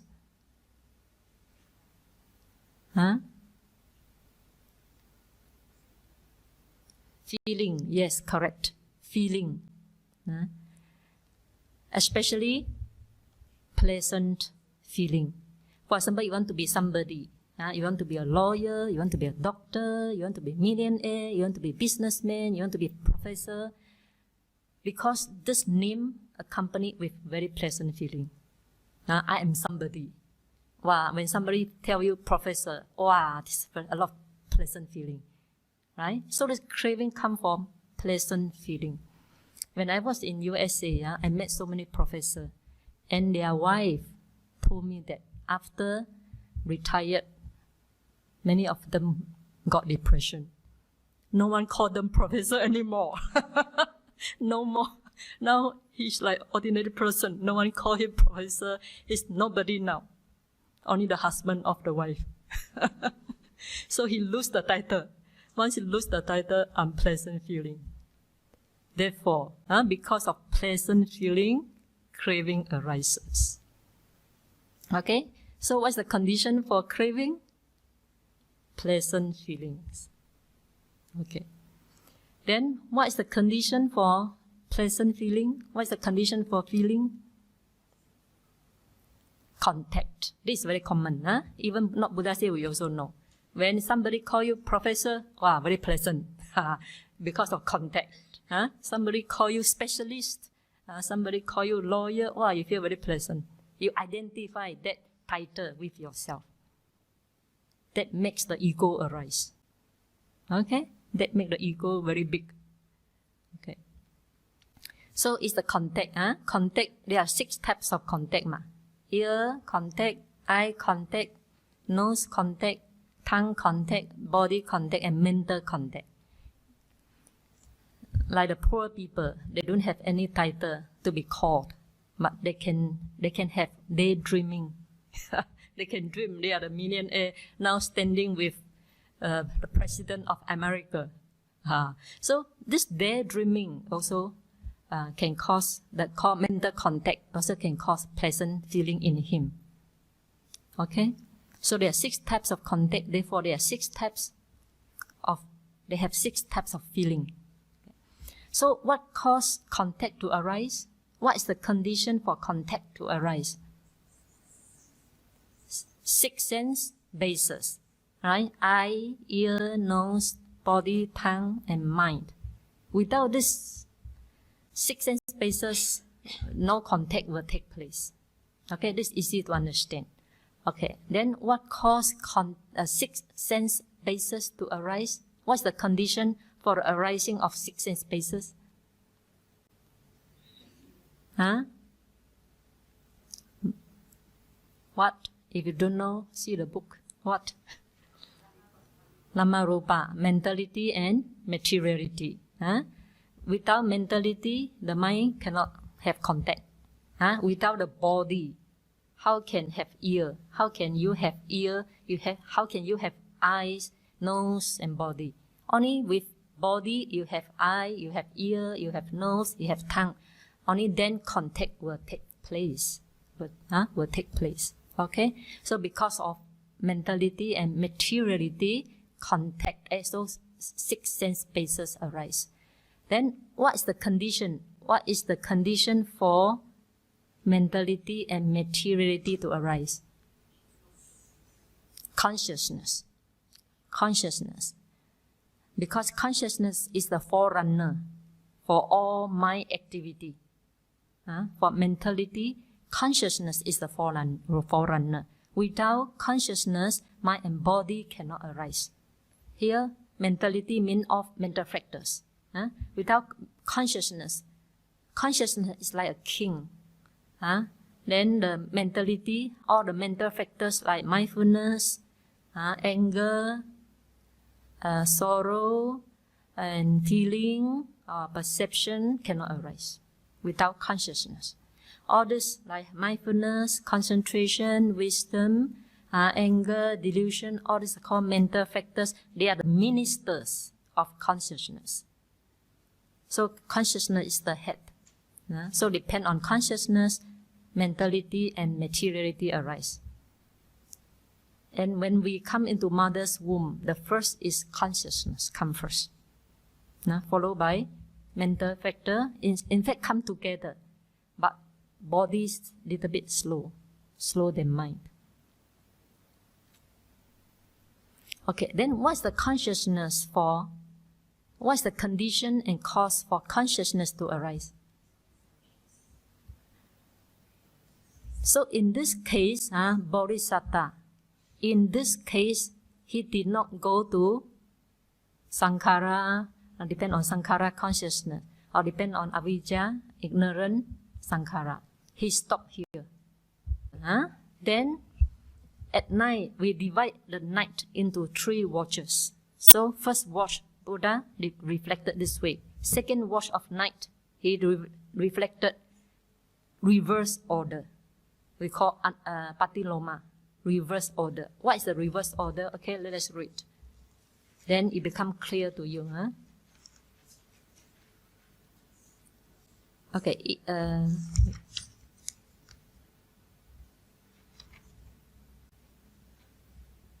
Iti imasming asati. Page 16, follow. When there is not, that does not come to be. With the cessation of this, that cease. This is to say, with the remainderless dissipate and cessation of ignorance, formation cease. With the cessation of formations, consciousness ceases. With the cessation of consciousness, mentality and materiality cease. With the cessation of mentality and materiality, the 6 sense bases cease. With the cessation of the 6 sense bases, contact ceases. With the cessation of contact, feeling ceases. With the cessation of feeling, craving ceases. With the cessation of craving, attachment ceases. With the cessation of attachment, the cause for a new existence ceases. With the cessation of the cause for a new existence, the possibility of rebirth ceases. With the cessation of birth, then aging, death, sorrow, lamentation, pain, unhappiness, and despair cease. Thus, there is the cessation of this whole mess of dukkha. Okay, so in forward order, Buddha said, thus is the arising of whole mess of suffering. But now, when all this ceases, this is the end of all suffering. Then Buddha said, when indeed phenomena become apparent to the Holy One, who is ardent and absorbed, then all his doubts disappear, since he penetrates the ending of their causes. Just now, ignorant is the cause. Now, using his wisdom, cut off, eradicate, destroy all the ignorance, all the main cause. So when the main cause ceases, then the suffering also come to the end. This is called reverse order. Okay?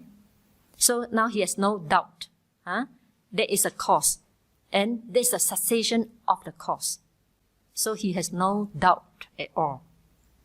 Then at the third watch of night, Buddha reflected again forward order, followed by reverse order again.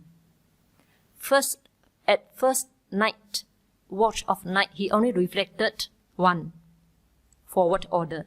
Second watch of night, he reflected reverse order. In the third watch of night, he reflects both together. Forward order and reverse order. Okay. And this we have chanted every morning. So tomorrow when you chant the time, you know how Buddha reflected the Paticca-samuppada. Okay. So today I finished today. I will end today. Tomorrow we will continue. Okay.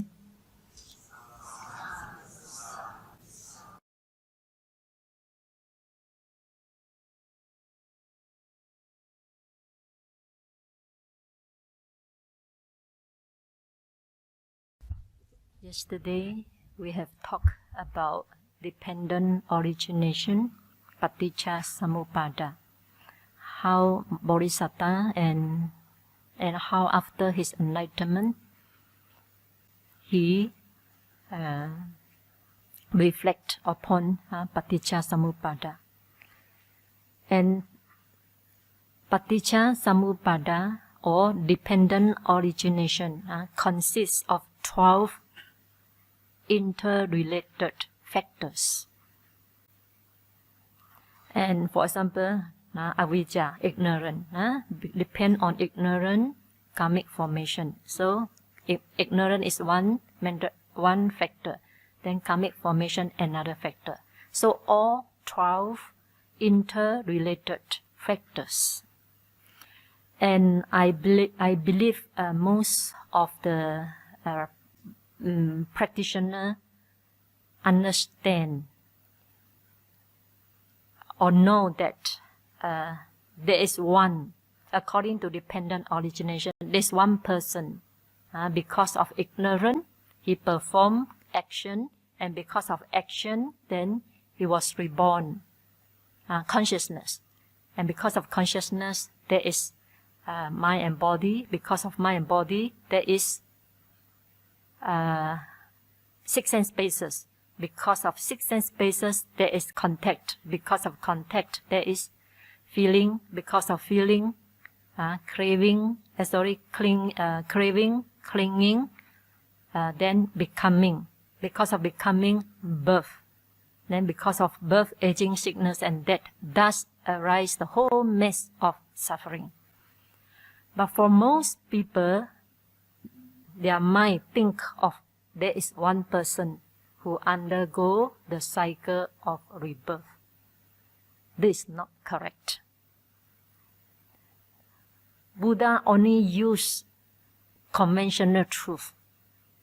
Otherwise, he did not know how to explain to you to make it clear. Therefore, he said there's a being because of ignorance, then perform karma. Because of karma, then consciousness. Then up to the end, thus arise the whole mess of suffering. But in the ultimate truth, there is no one. No one undergo cycle of rebirth. Ignorance is just mental factors. Karmic formation is also mind and body, the action of mind and body. And body consists of 4 elements, right? And the mental consists of consciousness or mental factors. So in fact, according to ultimate truth, there is no one undergo cycle of rebirth. To say one person undergoes cycle of rebirth, it's just for easy communication only. I have to make it clear to you first. Otherwise, you may have the wrong view. There's one person. In Buddha's teaching, there's no person, no one. Only mind and body. And this mind and body is interrelated. And they are in the state of flux, always changing, never permanent. When something is permanent, then we call a permanent self. When there's no permanent, how can you call this a self going around the cycle of rebirth? So make this point clear in your mind first. Sometimes this type of understanding is very shocking also. No one, then who am I? So for somebody, they cannot take it. If you have strong attachment to the self or identity self, you may not be able to take it. There's no one. Undergo a cycle of rebirth. If there's no one, then no need to practice. Why should I practice? Right? Therefore, Buddha also understand. If at the very beginning, he go and tell the public, there's no one, everybody got a shock, cannot take it. When the mind cannot take it, then you are not ready for the Dhamma yet. So Buddha just used the conventional truth to tell you first. Why suffering arise in you? Because of ignorance. Then because ignorant, then you perform karma. So he say you perform or we perform karma. Just for easy understanding. To convey the message only. But in the ultimate truth, only mind and body. And remember, mind and body are in a state of flux. Always changing, not permanent. Therefore, there is no permanent abiding self. What is the self in the Buddha's teaching? When we say permanent self, it means that an abiding self who undergo or who migrate from one life to another life. This is called self, atta. Okay. Then according to dependent origination, there are 12 interrelated factors. They are mind and matter. Mind or mentality and materiality. So mind is not a person. Materiality is also not a person. To say a person is for easy understanding. And each factor, the 12 factor, each factor is entirely dependent upon other factors as supporting conditions. For example, feeling. Feeling arise depend on contact. Right? So contact is supporting condition for feeling to arise. Therefore, we say feeling arise depend on contact. And feeling itself in turn becomes the supporting condition for still other factors. Depend on feeling, craving arises. So craving, let me explain again. Feeling arise depend on other factor, depend on contact. Without contact, feeling cannot arise. So feeling arises depend on some factor. And in turn, feeling itself now becomes the supporting condition for other factor, for craving to arise.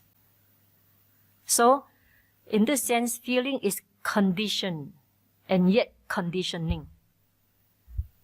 Okay? If not okay, also no problem. Because Buddha says dependent origination is very, very profound, difficult to understand. So if you don't understand, also don't feel depressed. Okay? Don't feel discouraged. So in the dependent origination, each factor is conditioned as well as conditioning. Okay. Now let us go into detail. if you have time, I hope you can learn by heart so that you can follow my lecture, all these 12 factors. Dependent on ignorance, karmic formation. When you got time, free time, you learn by heart. So next time when I explain to you, it becomes very clear in your mind. Okay. So first,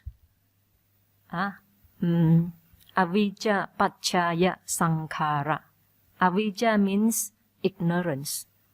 Paccaya means dependent upon. Dependent upon ignorance as condition. What arises? Karmic formation. Sankhara. Karmic formations. Now, what is this ignorance? The characteristic of ignorance is mental blindness. Mental blind already. Cannot see clearly. Cannot see clearly. Cannot see everything is impermanent. Cannot see everything is suffering. Cannot see everything is non-self. But he see everything is permanent. Everything is happiness. Everything there is abiding self. This is called ignorant. Mental blindness. Cannot see things clearly. And its function is to confuse you. When ignorance arises in your mind get very confused. Do not know what is right, what is wrong. And the manifestation of ignorance is non-penetration. Non-penetration, the true nature of phenomena, or the true nature of your mind and body. Or, another word, concealment. Concealment of the true nature of objects, or mind and body. The true nature is concealed, therefore you cannot see very clearly. Only wisdom can see clearly. So according to the sutta, there are 4 types. According to sutta, ignorance means not knowing Four Noble Truths. So whenever I ask you, what is ignorant? You don't answer avijja is ignorant. Okay. What is ignorant? Not knowing Four Noble Truths is the answer. Here, ignorance has 2 meanings. One is not knowing. The second one is knowing wrongly. So not only not knowing, but knowing wrongly again. Double. So first, not knowing of what? Not knowing of noble truth of suffering.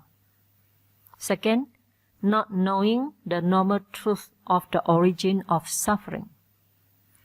Third, not knowing noble truth of the cessation of suffering. And the fourth, not knowing the noble truth of the path leading to the cessation of suffering.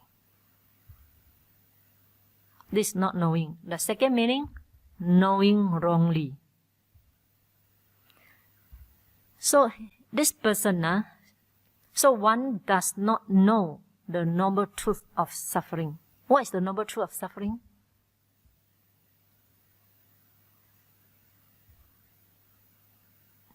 So if you don't know, then you have avijja. Now you have ignorance because you do not know what is the noble truth of suffering. Birth, aging, sickness, death, separation from beloved, this association with unbeloved, cannot get what you want. In short, the last one is the most important. In short, 5 aggregate of clinging is the truth of suffering. So when ignorance arises in your mind, you do not know clinging to the mind and body is suffering. You do not know. And yet, you know wrongly. You wrongly know that clinging to your mind and body is the noble truth of happiness. Okay, let me repeat. Ignorant means not knowing. First, not knowing the noble truth of suffering, which is clinging to your body and mind. Whenever there's clinging to the body and mind is the truth of suffering. You do not know. And yet, you know wrongly. Wrongly know that clinging to the mind and body is the truth of happiness. All of us cling to our mind and body, thinking that it gives us happiness. Therefore, avijja, ignorance, is always within us. Okay? Second, not knowing the noble truth of the origin of suffering. What's the origin of suffering? Craving. So in order to understand dependent origination, you must have some Buddhist knowledge. Otherwise, it becomes even difficult for you. So, not knowing the noble truth of the origin of suffering, which is craving. You see, we crave for our family members, crave for our spouse, crave for our life, crave for our career, crave to become somebody, and so on. And we do not know craving itself is origin of suffering. And also we wrongly know craving is the truth or origin of happiness. Not knowing craving is suffering, and yet know wrongly craving is happiness. Is it clear or not? Okay. The third one. Avijja does not know the noble truth of the cessation of suffering. Okay, what is the cessation of suffering? What is the noble truth of the cessation of suffering?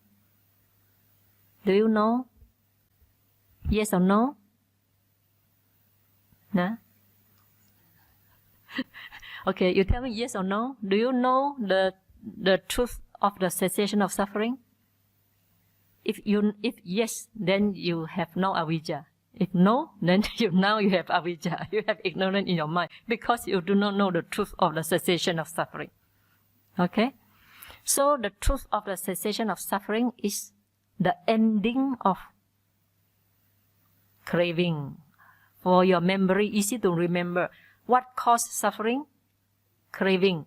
So when craving comes to the end, is the cessation of suffering. It's very easy to remember. Okay? But when a person has avijja, he does not know that the cessation of suffering is craving. And this avijja make him wrongly know the craving with craving. And he wrongly know that cessation of suffering is to reborn in heaven, is to be permanent. Chinese we call in Jingtu, pure land. Without reborn in the pure land, to be permanent there is the cessation of suffering. There's no permanent place in this world except Nibbana. Okay? So he does not know. He does not understand the cessation of suffering. In other words, there are many ways to explain cessation of suffering. One way is the end of craving. When the end of the craving, then no more mind and body. When there's no mind and body, there's no more pain, right? No more suffering. So when there's no more mind and body, it's called complete cessation of suffering. So a person does not know that, does not understand that, and yet he wrongly knows cessation of suffering is to reborn in heaven, permanent there. Just like Christian, reborn in a heaven and be permanent there. This is also called ignorance. Not knowing the cessation of suffering is the complete cessation of mind and body. Only when there's mind and body, there's aging, sickness, and death, right? When there's no mind and body, there's no aging, sickness, and death. Therefore, it's the cessation of all suffering. Okay? Are you with me? Can follow or not? Okay. Number 4. Avijja does not know the noble truth of the path leading to the cessation of suffering. So, what is the path? What's the path? I think this one everybody know. What's the path? Yeah, Noble Eightfold Path. So, if you know, then you have no avijja. Okay? So, the noble truth of the path leading to the cessation of suffering is a Noble Eightfold Path. For somebody, they do not know. And not only they do not know, and yet they know wrongly. The path is sacrificing animal, sacrificing animal to gods, or some rites and rituals, or worship deva, worship heavenly beings, or some even think that jhana itself is the path leading to the cessation of suffering. Therefore, they know wrongly. Instead of knowing Noble Eightfold Path, they know other than Noble Eightfold Path. So they know wrongly. This is called avijja. So, avijja means not knowing for noble truth and yet know wrongly.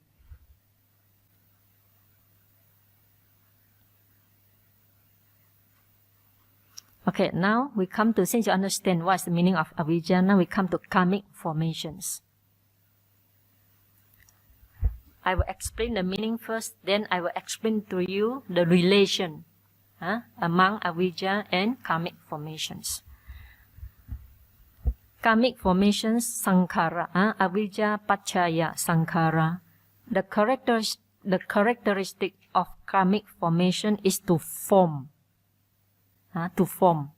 Form what? Form bodily action, form verbal action, to form mental action.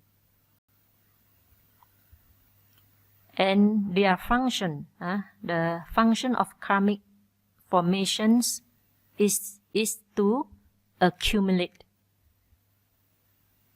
Accumulate what? Accumulate what? Karma. Is to accumulate karma. And the manifestation of karmic formation is volition, cetana, volition, or the will, want to do something. The volition or the will, want to do something, to become somebody, to reborn somewhere, all these are called volition. Volition, want to do, want to achieve, want to get. This is the manifestation of karmic formation. So when we do something or we study in order to become PhD or master, so there's a volition there. The will want to achieve something. Because of that will want to achieve something, we perform karma, we perform actions. This is called volition. And Buddha said, Cetanahang bhikkhave kammang vadami. I declare volition is karma. Volition means karma. And volition is mental factors. Mental factors. So with the arising of volition, then body move. Body start to act. With the volition of mental volition, with the arising of mental volition, then one speak harshly, one speak gently, one tell lies, and one one gossip, and so on. So volition is mental factor. It causes bodily action and verbal action. And what is the proximate cause for karmic formation? What's the near cause for karmic formation? Ignorance. Because of ignorance, then one perform bodily action, physical action and mental action.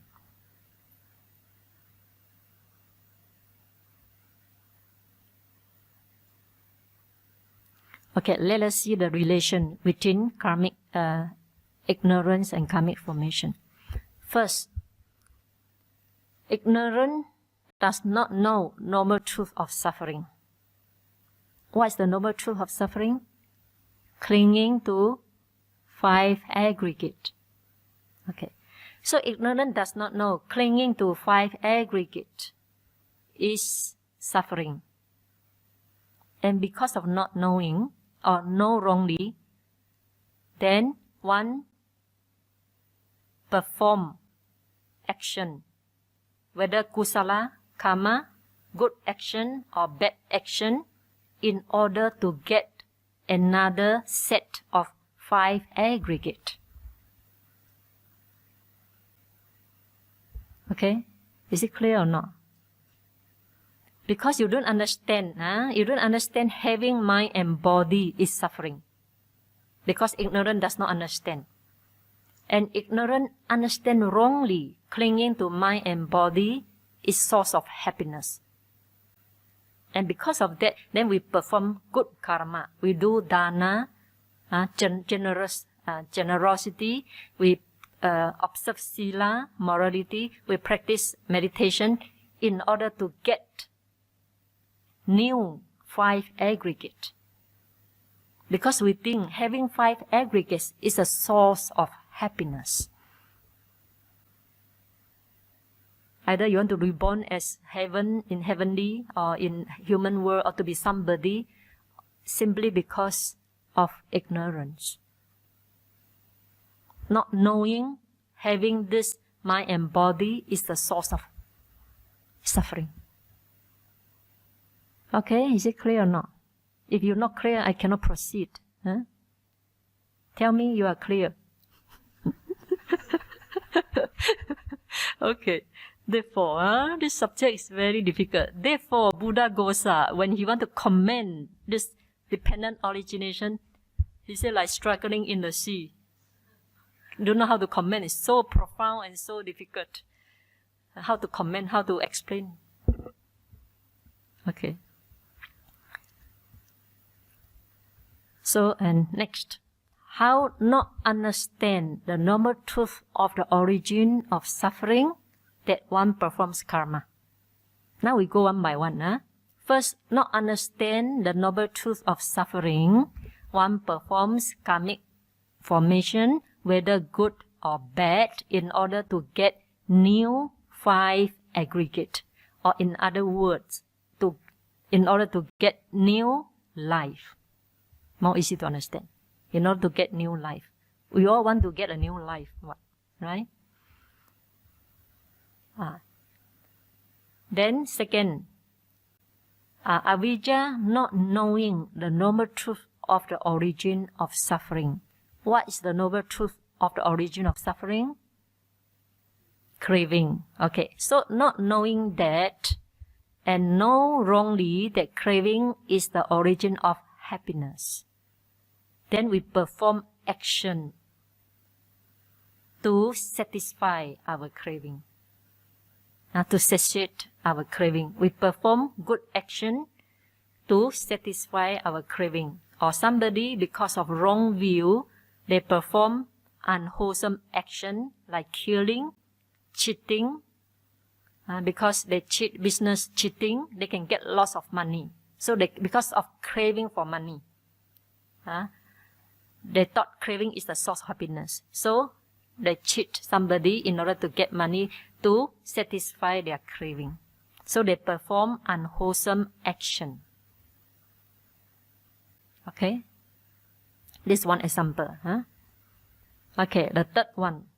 Not knowing the normal truth of the cessation of suffering, which is the cessation of mind and body. Not knowing that, and yet knowing wrongly, having a permanent existence in the heaven is the cessation of suffering. So he will perform he will meditate some, or he will perform some, just like Christian. If you do good things or you convert somebody to become Christian, then you'll be reborn in heaven and you are permanent there. And now is the cessation of all suffering already. And you are permanent happy there. Therefore, because of their wrong view and because of ignorance, so they perform good action. They always try to convert other people to become Christian. Not like Buddhists. We never try to convert other people. Because Buddhists, we say what? 缘分. 他跟佛没缘，随他吧。Therefore, we never have this initiative to convert other people to become Buddhists. No karma, no good karma cannot become Buddhist. So we understand the law of karma. So we let it be. We are not trying to force other people. Okay? So this is the third one. And the fourth noble truth, the noble truth of the path leading to the cessation of suffering. So ignorance does not understand. Noble Eightfold Path is the path leading to the cessation of suffering, but no wrongly. So no wrongly, then he performed many unwholesome karma. Now, just like during Buddha's time, there was two men, two ascetic. One practiced dog practice, behave like a dog, sleep like a dog, eat like a dog, eat dog's food, walk like a dog. Another one behave like cow. They practice cow practice. So behave like cow, eat what cow eat, sleep like cow, and so on. Because ignorant, they don't understand. The path leading to the cessation of suffering is Noble Eightfold Path. It's not this self-mortification. So because of not knowing correct path and yet know wrongly, so they behave like dog, they behave like cow. And when they behave like dog and cow, this is called karmic formation. So why karmic formation arise? Because of ignorance, not knowing the correct path. So they practice the wrong path. Okay. So, and they practice this cow habit and dog habit for many, many years, maybe 30 years. So one day they heard Buddha came to their village. They were very happy and they want to ask Buddha a question. So two of us are excited, went to see Buddha. And the cow practitioners asked the Buddha, I have been practicing this cow practice for a long, long time. I eat what cow eat. I walk like a cow, sleep like a cow. So we believe that after, this is the way to the cessation of suffering. But I want, because you are all enlightened one, you have all-knowing mind. Then may I know, after I pass away, after I die, where the rebirth will take place. Buddha said, you should not ask me this question. And then the cow practices, the one who practiced the cow habit, he said, why not? We come so far, please. Venerable Sir, tell me, I have faith in you. Please tell me where the rebirth will take place. Buddha said, you should not ask me this question. So for the third time, he insists that Buddha should answer him. Then after third time say that, since I cannot stop you to ask this question, let me tell you the truth. You were reborn either in hell or in animal realm as cow. So when this person, this cow practice, heard this, broke into crying and crying. Buddha said, see, I asked you, don't ask me. Sure, I know you were broke into tears. Then the cow practitioner, not because what you say, because now we understand we have been misled and we have been practicing this cow practices for 30 years. We have wasted 30 years years, and yet ended in a hell or become cow. So we feel so sorry and sorrowful. Then another person who practiced dog know the answer already. No need to ask. Same thing.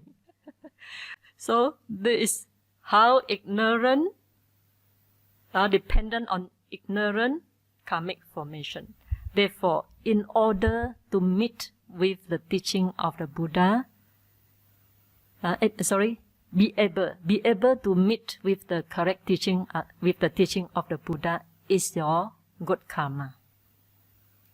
It's purely your good karma. Otherwise, you see, during Buddha's time, when Buddha is around, is still in the world, and these two persons practice cow habit and practice dog habit. You see their karma, they don't have good karma. Right? And we so far away from Buddha's time, 2,600 ago, and yet we can still practice the Noble Eightfold Path. Isn't that we are very blessed? We are highly blessed. We are with our good karma in order to be able to walk the correct path. So congratulations, sadhu to you. Okay. So this is how, not knowing the noble truth of the path leading to the cessation of suffering, one performs either good karma or bad karma. But in this case, if you do not know the path leading to the cessation of suffering, sure you will perform unwholesome karma.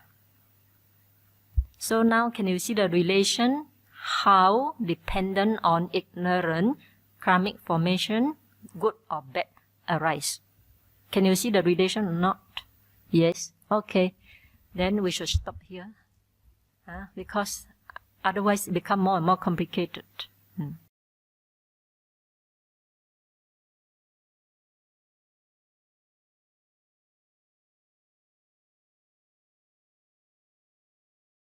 Okay, so today I would like to continue the talk on Paticca Samuppada, dependent origination.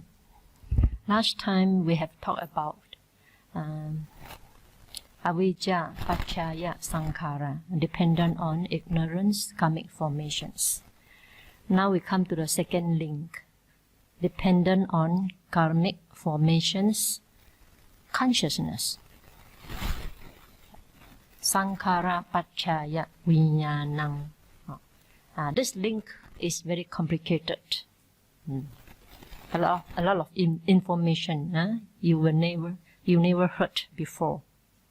Okay. We already understand. Sankhara means kaya sankhara, verbal karmic formation. Vaji sankhara. Kaya sankhara is bodily karmic formation, Vaji sankhara, verbal karmic formation, and mano sankhara, mental karmic formation. All this karmic formation, once performed, it disappears. It disappears.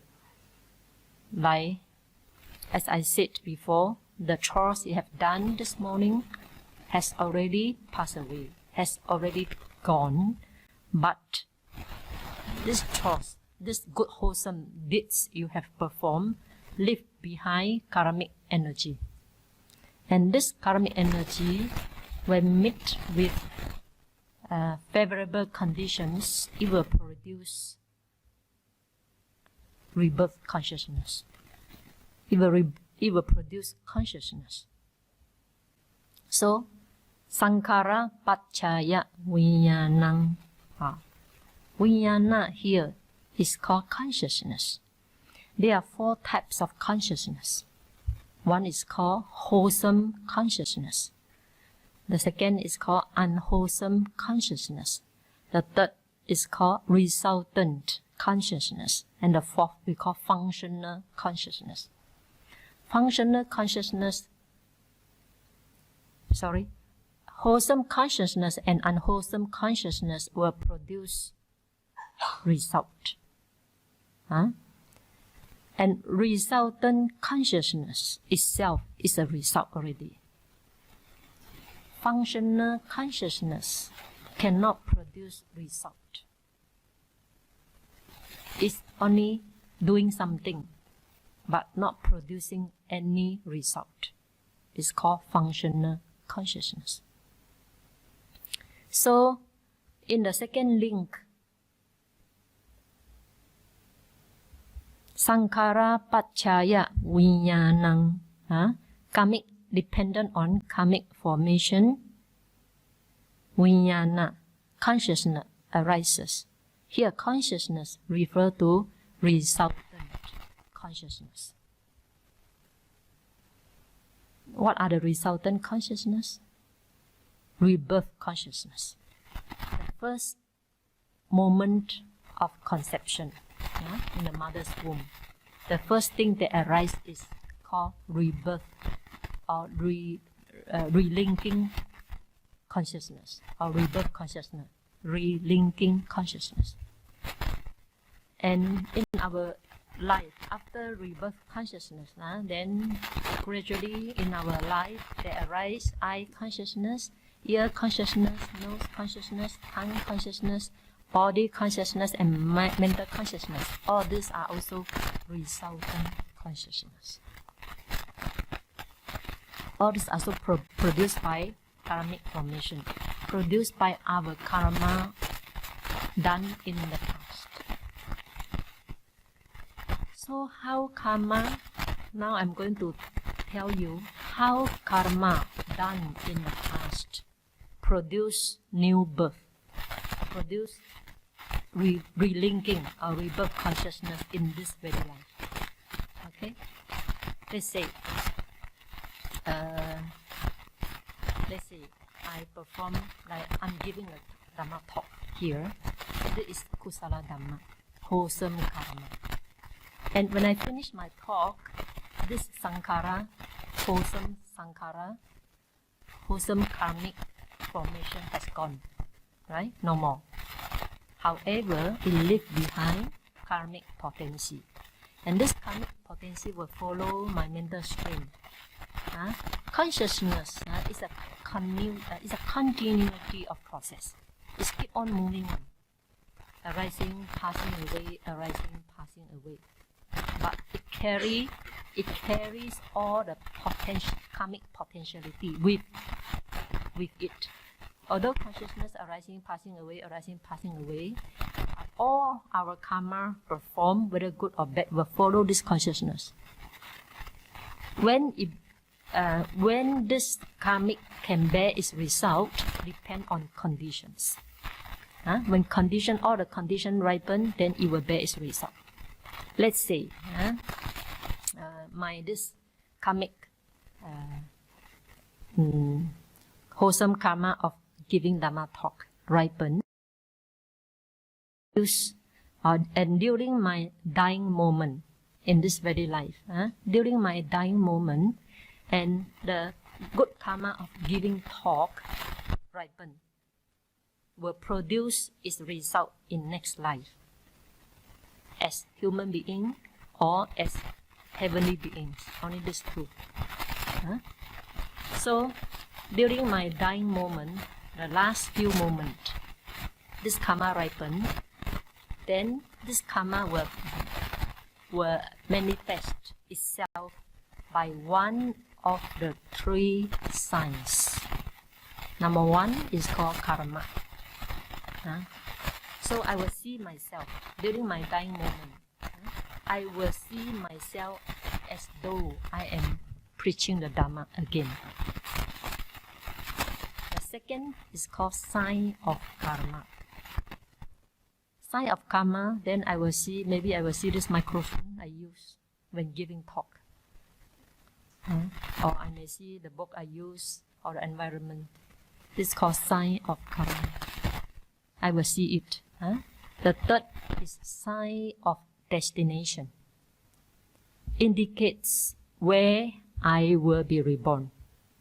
So if this Dhamma talk I give will produce heavenly rebirth, then I will see mention heavenly mansion in my last moment. Or I will see Deva, heavenly beings, coming down to receive me.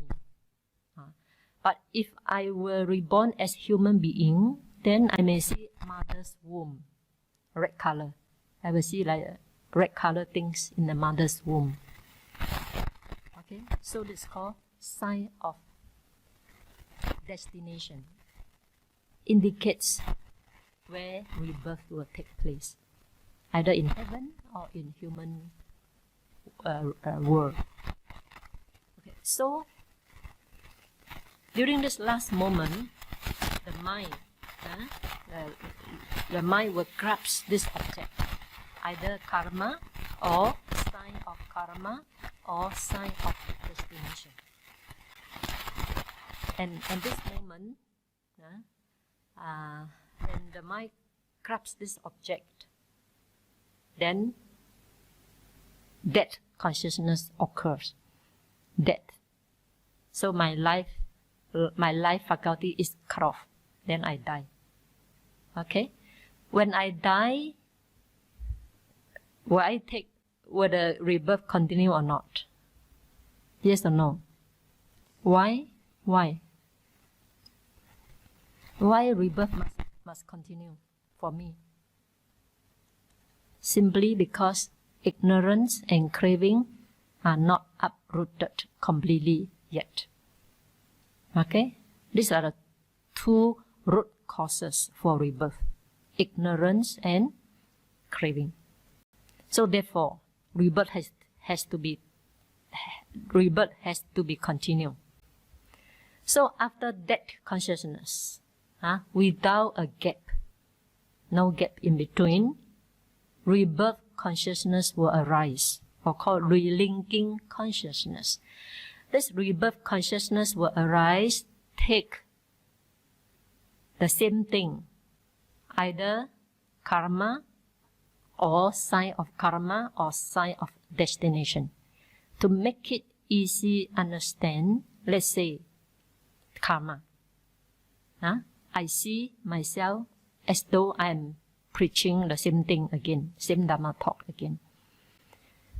So the rebirth consciousness will take the image of I preaching the Dhamma. Okay.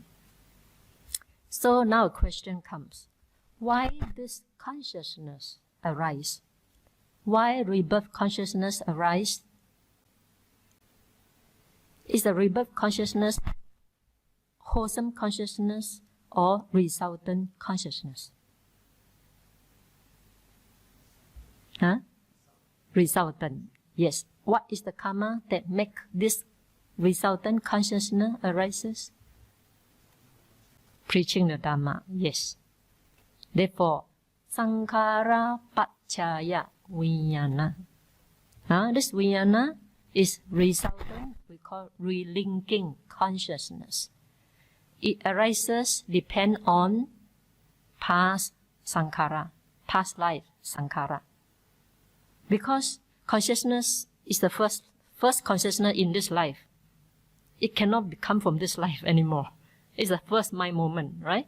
First mind moment in this life. Therefore, the causes must be in the past. Cannot be in the present. Not possible. So it must be in the past. Therefore, sankhara paccaya vijnana. So to explain the dependent origination, we expand into 3 lifetimes. Avijja paccaya sankhara is previous life. Sankhara paccaya vijnanam is present life. So because of past life, I have done a lot of merit. One of my good karma, preaching the Dhamma, ripened during my dying moment. Then it produced result and give result to rebirth consciousness in this very life. Then I reborn as human being. Okay. So consciousness, sankhara paccaya vijnana, vijnana. This is called resultant consciousness. We call relinking. Why it is called relinking? Because it links from the past life to present life. Therefore, it's called relinking consciousness. Okay. Now I have 2 questions for you. Okay. So now, relinking consciousness arises, and I'm born. Okay. So is this person same as previous life? Is it same person or not? Same or not same? Not same. Is it completely different? No. Then how to explain? Huh? Yes, very good. It's a continuation. Huh? So if you say that the present Susīla same exactly as my previous past life, it's the same person who transmigrate from the previous lifetime to this lifetime. It's the same person. Then you have the wrong view. We call eternalism. The wrong view of eternalism. Most Buddhists have this type of wrong view. They always say that I have done a bad karma in the past. Now I bear the result. He identified the past same as him, he now. He thought it's the same person. Not to say in the past. Let's say this lifetime. You take out the photo when you are a baby. When you were a baby. You take the photo and see, is your face same as when you were a baby? You cannot see. You can't even find something same. Maybe a little bit, maybe eye same, you know. So it's not same. It's not the same person. You can feel that, is this me? Why I cannot feel any trace of me? You cannot find. It's not the identity. But without this baby come about me now, right? Right? So it's also connected. Without this baby, I will never come up to be adult. Although the baby is not same as me as adult now, but it's also something related. Okay. So for another person, maybe in America, or Westerner, they say that no, the rebirth now is not a transmigration from past life to this life, but it's completely different person. Past life has gone, now it's a new being. Nothing to do with the past. This view is also very dangerous, even more dangerous than eternalism. This view is called annihilation. 断灭见. Annihilation. So in this junction, Sankhara Pacchaya Vijnana, this junction that they will arise lots of wrong view. First is, let me repeat now since it's so important. If you think the same person transmigrate from the past to the present, is the same person, then you have the wrong view of eternalism. And if you think that the present me is nothing to do with the past, not connected at all, this is another wrong view called annihilation. The wrong view of annihilation. And the third wrong view is the present me is come to this world, no cause for it. No cause for it. And this also the third type of wrong view. As we understand the Dhamma, everything comes from the cause, right? When we recite dependent origination, from ignorance up to thus arise the whole mess of suffering, for an ardent yogi, if he discerns everything comes from the cause, all the doubts vanished. So if you understand everything comes from the cause, your doubt vanishes. But for somebody, they say, no, this life is spontaneous, no cause. This another type of wrong view. We call no cause, wrong view, causeless, wrong view. And the third type of wrong view, in this link, Sankhara Paccaya Vijnana, in this link, they can have fourth type of wrong view. He may think that this person is created by God.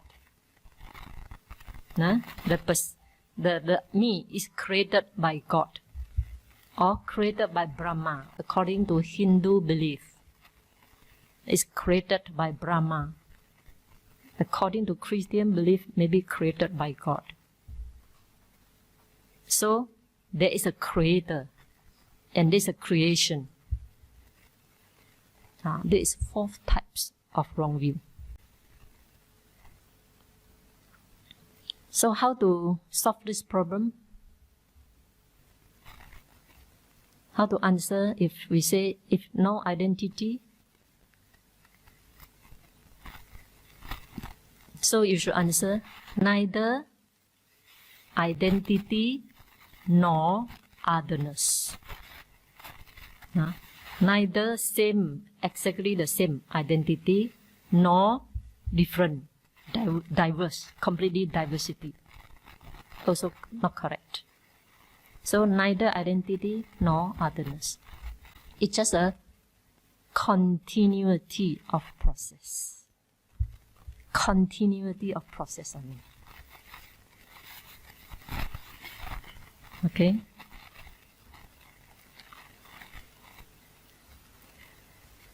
To give an example, to make it even clearer, let's say you went to a cave or you went to a valley and you shout. Echo, right? Echo.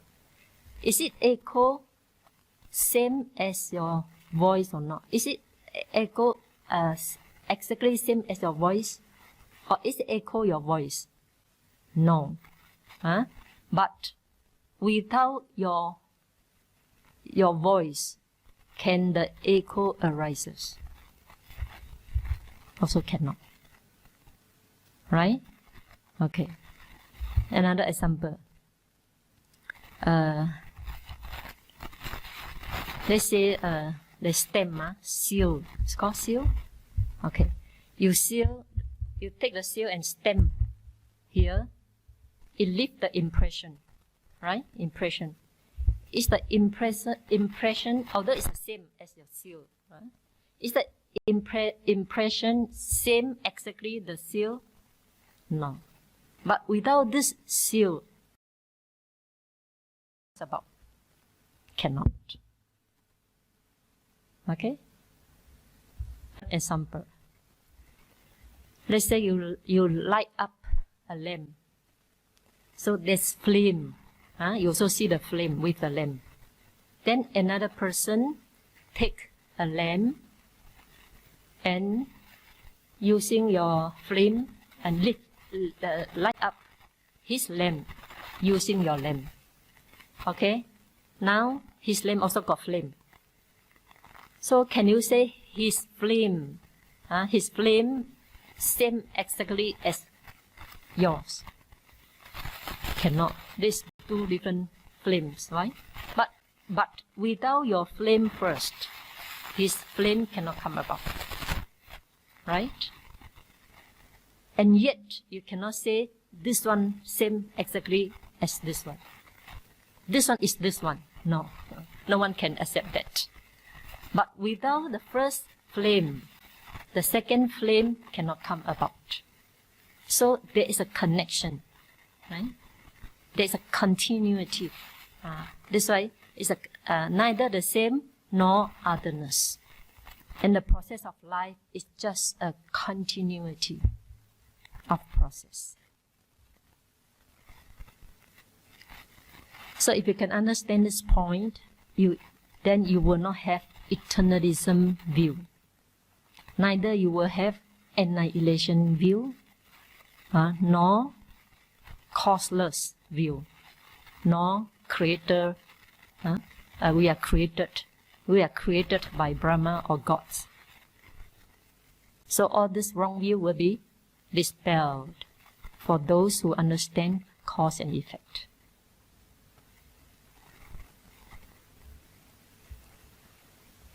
Okay, so Sankhara Paccaya Vijnana. So this Vijnana is rebirth or relinking consciousness arises depend on the good karma one has performed in the past life. Why in the past life? Because this consciousness is the first consciousness in one's lifetime. So there's no other cause in this lifetime can produce this rebirth consciousness. Therefore, the cause must be in the past. And this rebirth consciousness is resultant consciousness. Then after rebirth consciousness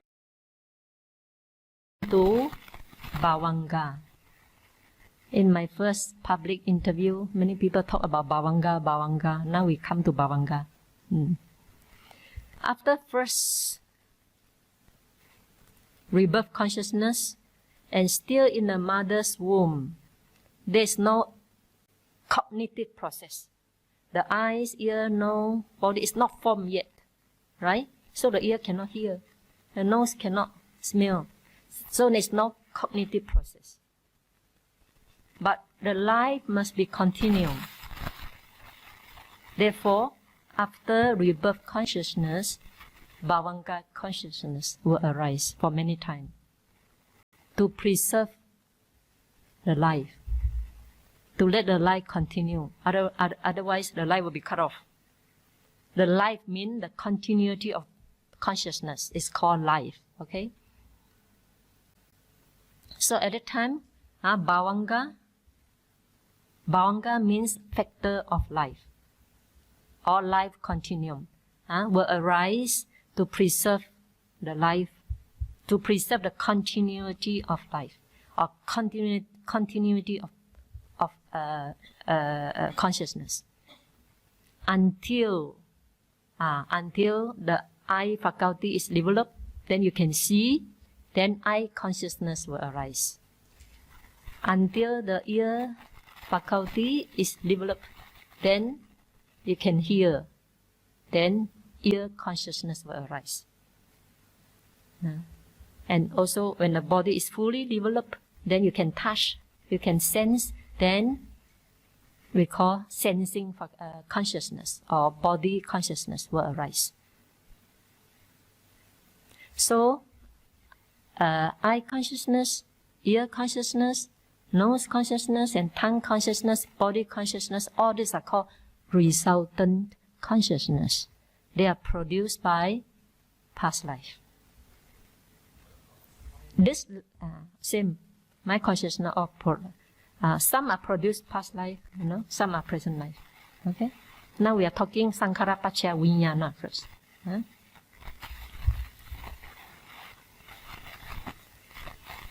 All these 5 types.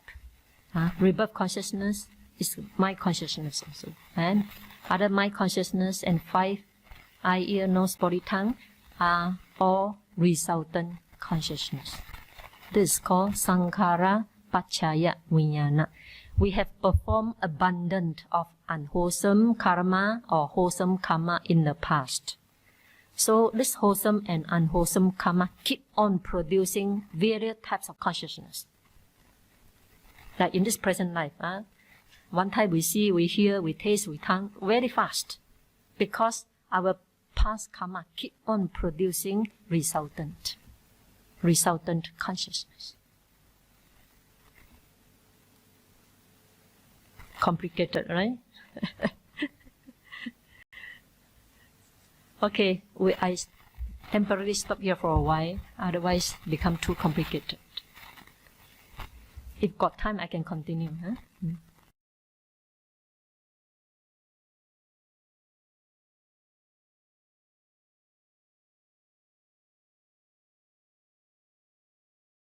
Okay, so today I will try to finish the 12 link, the 12 factors. And we have touched the first link, avijja paccaya sankhara, dependent on ignorant karmic formation. And we have also dealt with the second link,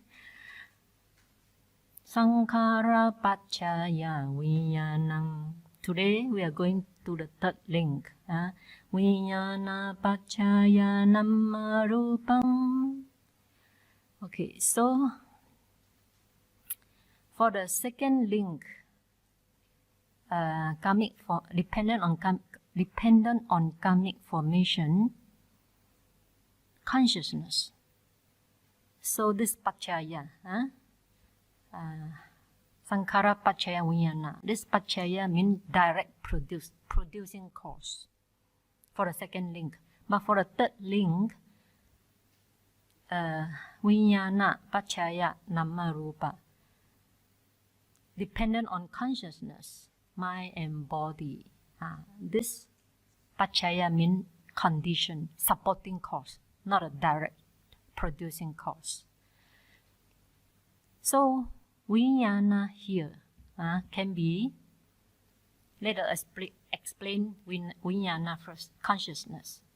Here consciousness can be resultant consciousness as before, as we explained yesterday. Or it can be karma formation consciousness. And it can be all types of consciousness. However, today, since it is not a Abhidhamma class, I'm not going to deal with you such detail. We will touch only resultant consciousness, which is rebirth consciousness, plus all 6 types of consciousness: eye consciousness, ear consciousness, nose consciousness, tongue consciousness, body consciousness, and mind consciousness. Remember, these are resultant consciousness. So, dependent on arising of consciousness, mind and body. Here, mind means all mental factors. All mental factors.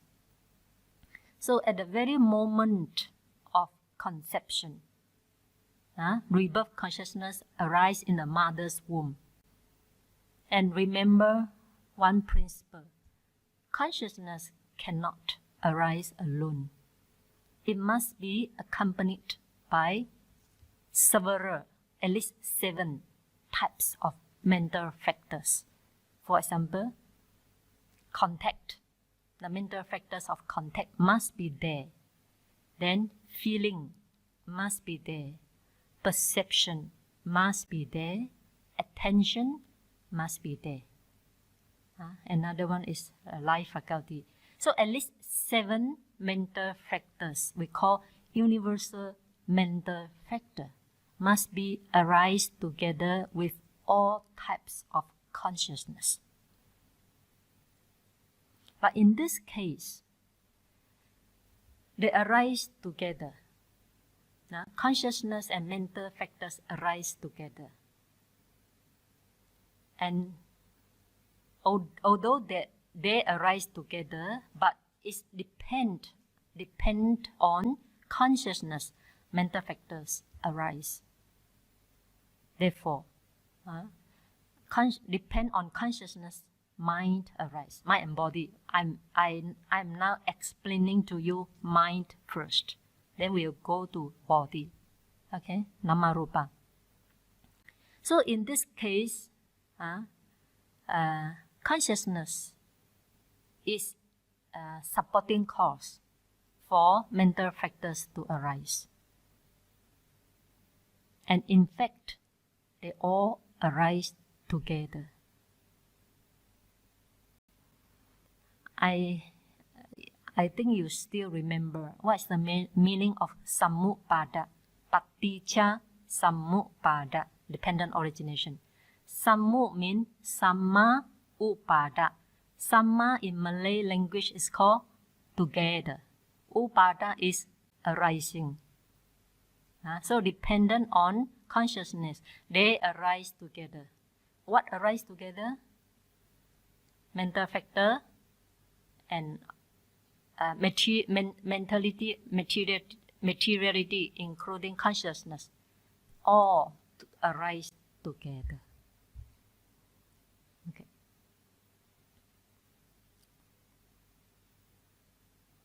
And what is this mind, body? Dependent on consciousness, mind and body. Mind is mental factors, or at least 7 mental factors. And what's this body?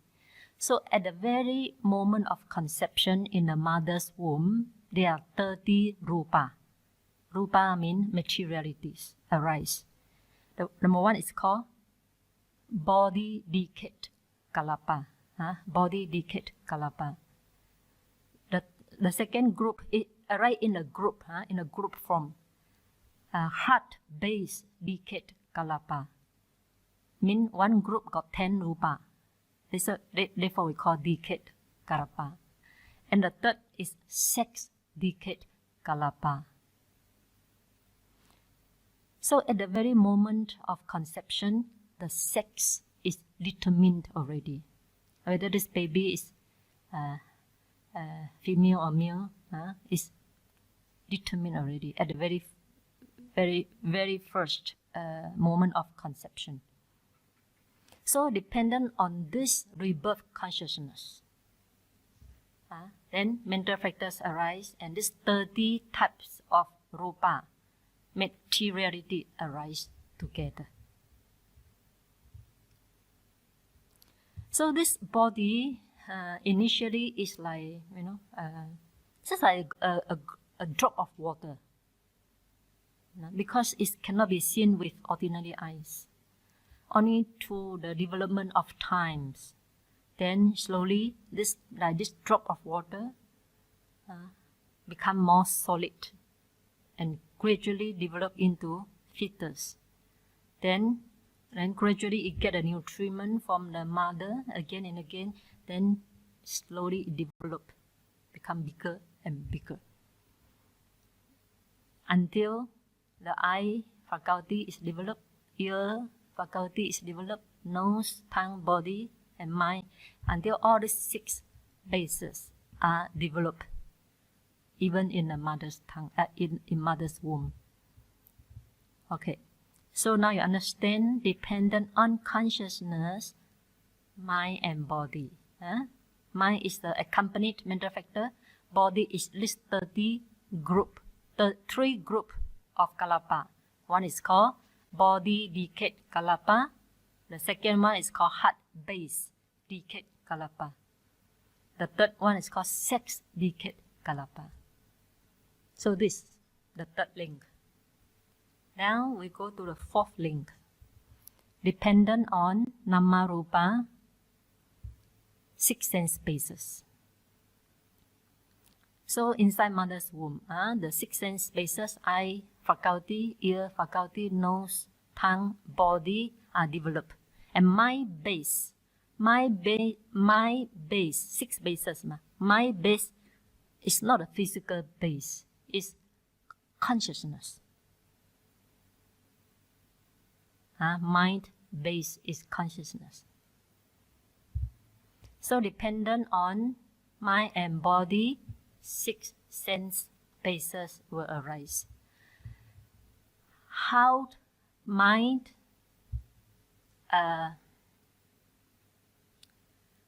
dependent on mind and body, 6 sense bases. Let us talk about the mind, body first.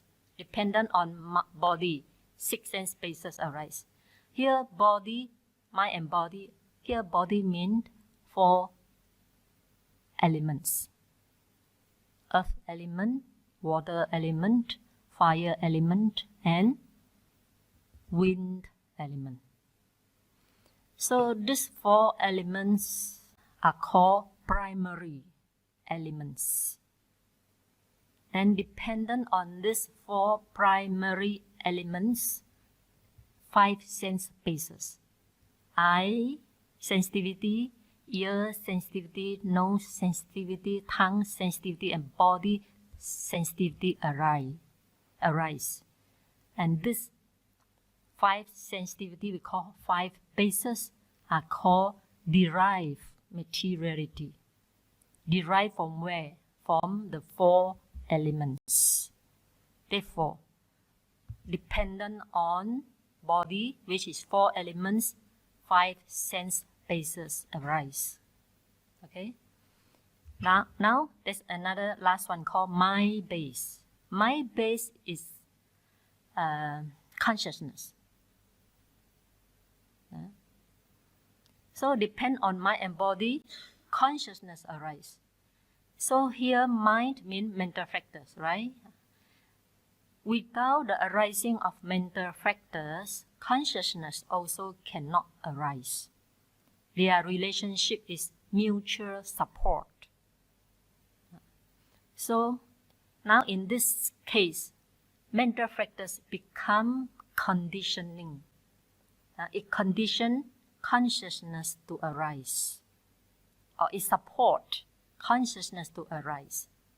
Sometimes consciousness supports mental factors to arise. Sometimes with the arising of mental factor, consciousness also come along. This is called mutual support. Okay? If you don't understand also, it doesn't matter. Because dependent origination is very profound. And if I have to talk in detail, then I have to go to Abhidhamma knowledge. Now, since we are not in Abhidhamma class, you have some idea enough. Okay, next link. What is the next link? Dependent on six sense bases, contact arise. This is very easy. So when this all the rupa in the mother's womb started to develop, then come out from the mother's womb, become a baby, then all the contacts start to work. Because babies start to see, oh, this is my mother. Okay? He may not recognize, but gradually he recognizes.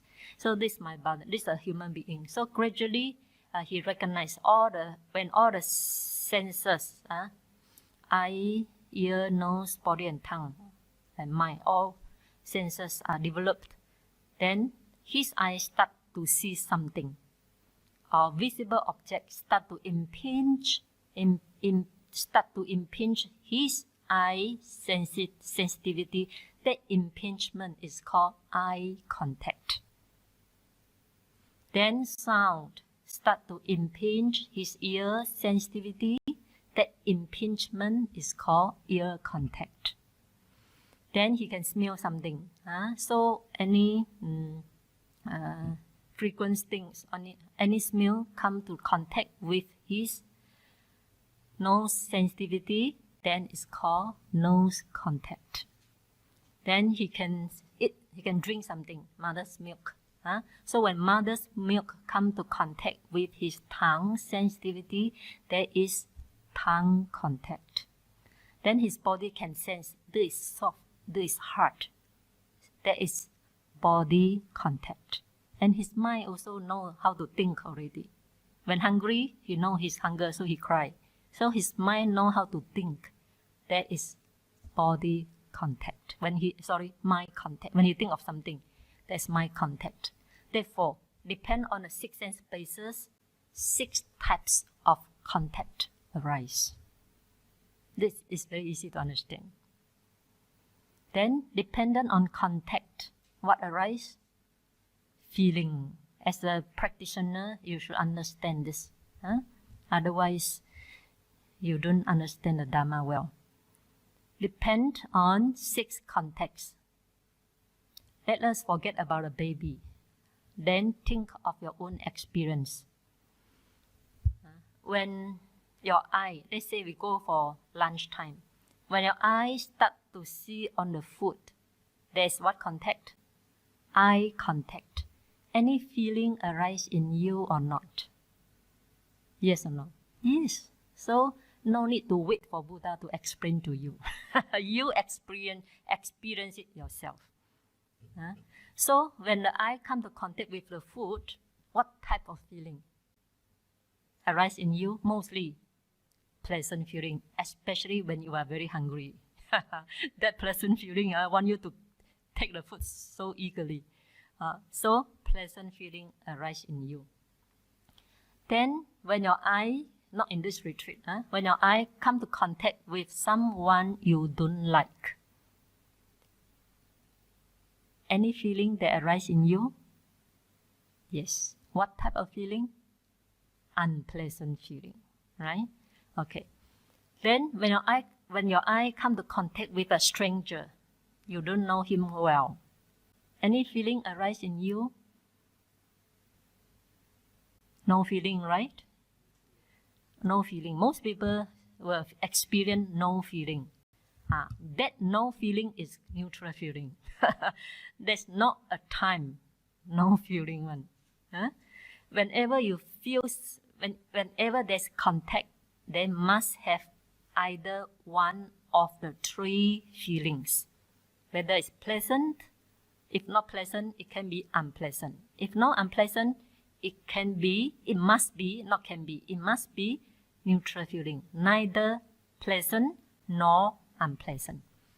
If you say no feeling, then you are no more human beings. Only plants, banana stem, banana tree, papaya tree, no feeling. So long you are human beings, when the feeling is not so obvious, that is called neutral feeling, neither pleasant nor unpleasant. Remember that. Similarly, eye. When you hear something very pleasant, there's eye contact. Depend on eye contact. Pleasant feeling arise. Or when you listen when somebody scold you, when that unpleasant sound impinges your ear sensitivity, there is ear contact. And depend on the ear contact, what feeling arise? Unpleasant feeling arise in you. And during lunchtime, when the food touches your tongue sensitivity, there is tongue contact. And depend on this tongue contact, mostly for most people, pleasant feeling arise. Unless the food is the food you don't like. Otherwise, for most people, it's pleasant feeling. Similarly, body. When you sit on the cushion, at the very beginning, cushion is so soft. So you have pleasant feeling. After 45 minutes, the cushion like stone already, so hard. So because of that bodily contact, you have pain. Therefore, you have unpleasant feeling. Then mind also. You think something good, you have pleasant feeling, mind contact. When you think of something, there's mind contact. When you think something bad, there's unpleasant feeling. And when you are restless, maybe neutral feeling. Can be neutral, can be unpleasant, can be pleasant. Okay? So here it's very clear. Dependent on 6 types of contact. How many types of feeling will arise? Each 18 types. Each contact may trigger 3 types of feeling. Pleasant, unpleasant, neither pleasant nor unpleasant. So we have 6 contact. 6 times 3, 18 types of feeling. And these 18 types of feelings are the objects of your contemplation. These 18 types of feeling are the object of your contemplation under feeling contemplation under 4 foundations of mindfulness. Okay, now let's say when your eye go to the kitchen during lunchtime, when your eye come to contact with the food, and just now you say there's pleasant feeling. Suppose you are not aware. You are not aware of this pleasant feeling, what happened to your mind? You imagine your own experience. Don't answer me with your theory, okay? If experience, you go to the kitchen, look at the food, pin the butt, right? Wow, this food, very good. So that pleasant feeling arises in you. What follow after that pleasant feeling? Do you investigate your mind or not? Your experience or not? Is it your experience? Yes. Okay. How about others? Attachment, greed, wanting more, I think most people, for the all people here, most of you, when your eye come to contact with the food, you feel pleasant feeling. Everybody feel it. But most people stop short there. Stop short. Do not see what coming up after that pleasant feeling. Even something coming up, you also stop short there. Stop short means you don't contemplate. Oh, I mean stop short. You didn't contemplate your feeling. So when you didn't contemplate your pleasant feeling, then as Jenny say, craving will arise after pleasant feeling. So dependent on feeling, Buddha say, what arise? Craving. Dependent on feeling, craving arises. And sometimes somebody scolded you. Then there's ear contact. Then unpleasant feeling arises. So how can unpleasant feeling trigger craving? Because we say dependent on feeling, craving, right? So how can unpleasant feeling trigger craving? First is wanting to avoid that harsh word. Secondly, long for sweet word, right? Being scolded by so many times by your spouse, you hope he can tell something sweet to you. So you long for sweet words. This is also craving. Usually, pleasant feeling trigger dependent on pleasant feeling, craving. Dependent on unpleasant feeling, anger. Usually it works in this way for everybody. Dependent on neither pleasant nor unpleasant feeling, ignorance will arise. You thought no feeling. When you think there's no feeling, it's already ignorance already. You don't know. Any moment there's feeling one. So you thought no feeling. Today I have no feeling. Then that's ignorant. So usually work in this way. But sometimes, because of unpleasant feeling that keep on arise in your mind, so your mind want to avoid that in long for the pleasant feeling, that is craving. That's craving already. Therefore, dependent on unpleasant feeling, craving will also arise. And sometimes dependent on neither pleasant nor unpleasant, or neutral feeling. Let's say a yogi may go into fourth jhana. In the fourth jhana, there is no pleasant feeling, neither unpleasant feeling, only equanimity, neither pleasant nor unpleasant. But that neither pleasant nor unpleasant is very pleasant. That neither pleasant nor unpleasant feeling, we call it upekkha, is very calm, serene. Then the mind start to get attached to this type of serenity, this type of calmness. Therefore, dependent on neither pleasant nor unpleasant feeling, craving also arise. Okay, so now you understand. Dependent on feeling, craving arises. Whether it's pleasant or unpleasant, or neither pleasant nor unpleasant, also can cause craving to arise. Okay, suppose craving arise in your mind. Then what will you do? Don't tell me your book knowledge. Imagine any experience you have when there's craving in your mind. What's the next moment? What will you do? Recognize it. Then some more. Ignore it. Okay, this is your experience. For some, any other people's experience, when there's craving, let's say when you eat the food, give you more specific one. When you eat the food, taste pleasant feeling, then dependent on pleasant feeling, craving arise. When craving arise, at the time when you eat the food, what will you do next? Eat more. Correct.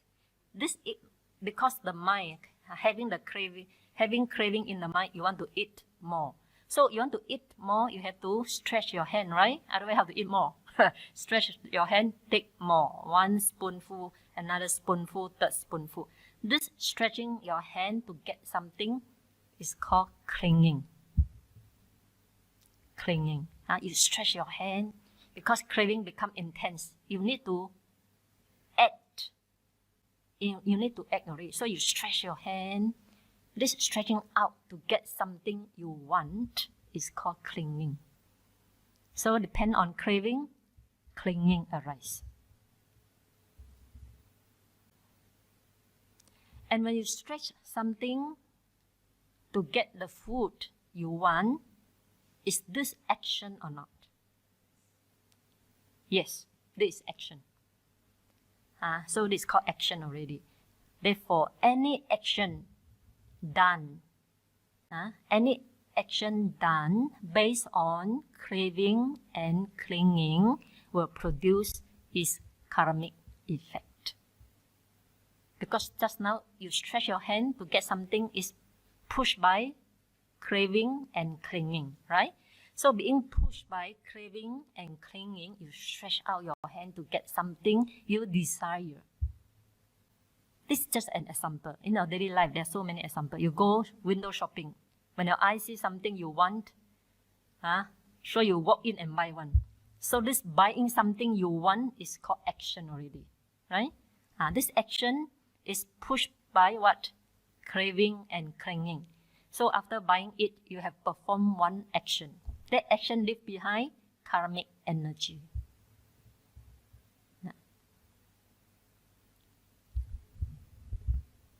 And similarly, when you are young, you fall in love with one woman. And because of craving for that woman, then cannot sleep, cannot eat. Every night think of her. Then what to do? How to satisfy your craving? Becomes so intense, craving become clinging. Therefore, you cannot eat, cannot sleep, cannot work. Whole night think of her. Then what to do? How to make you satisfied? Act. Write her letter. Write her letter so slow. Writing letter is out of date. Immediately go after her. Call her. Talk to her. All this. Either writing letter, maybe he is more, how to call, 比较斯文的. For somebody, they act immediately. So either you are writing letter, calling her, or approaching her, come close to her. All these are called actions. In Buddhist term, it's called karma. All these are called karma. So many, how to call, there are many examples you can check in your work, in your daily life. Okay. For example, another example. You want to earn more money. You want to earn more money because you think that this money not enough to support my family. You want to earn more. So you work hard. Because of wanting to earn more, it's also one type of craving, right? Then you work very hard in order to get the money you want. This working very hard is also action, right? Every day you work like horse. So this is also action. This action also leaves behind karmic energy. Right? And this karmic energy follow our mental stream. When all the conditions matured, then it will produce another birth. Therefore, all this karmic energy is called becoming. Dependent on clinging, becomings. Upadana pacchaya bhavo. There are two types of becoming. One is called karma becoming. Now we are talking about karma becoming.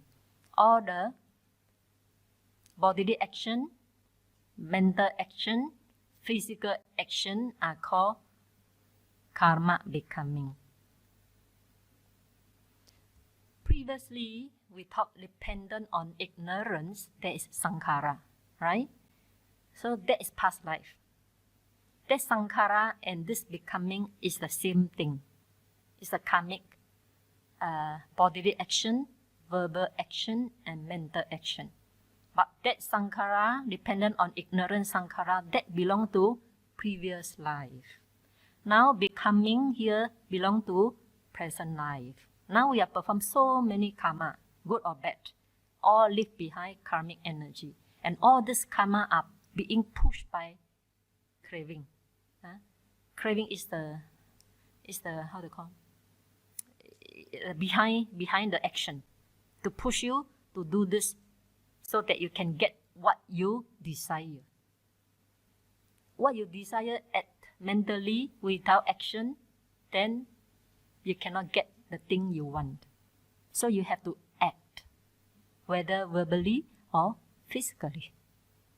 So all the action done, all the action performed, leave behind karmic energy. All these are called becoming. Okay? So, becoming, so in this lifetime, we have performed so much karmic already, good or bad. Then during our dying moment, one type of karma may be performed in this lifetime, or maybe second past life, or third past life, or maybe even 200 lifetime ago. So during this lifetime, one karma, let's say good karma, suddenly ripen. Suddenly ripen, then it will manifest itself by one of the three signs that I explained to you before. One is called karma. Let's say karma. Give an example. Today you offer the food. So you go to kitchen and offering food to more than 35 yogis. So you offer with so much happiness. Then during your dying moment, this karma ripened. This karma ripened and it manifests itself as karma during dying moment. You will see yourself like as though you are in apamada and offering the food to the yogi again. Just like a movie, you are watching the movie. The second one is sign of karma. So this dying person will see the rice she offered, or she will see all the dishes she offered. Okay, this is called sign of karma. Or she may see if this dana, this offering, produce his rebirth in human, he may see the red color in the mother's womb. Or if this dana offering produce his rebirth in the heavenly realm, he may see big house, mansion in the heaven, or he may see heavenly beings. Okay, so one of the three signs will arise. Okay, so at that moment, we call near-death cognitive process. Near-death cognitive process will take this sign, let's say sign of karma. He see all the rices, all the rice, all the dishes. This near-death cognitive process will take this sign of karma as object.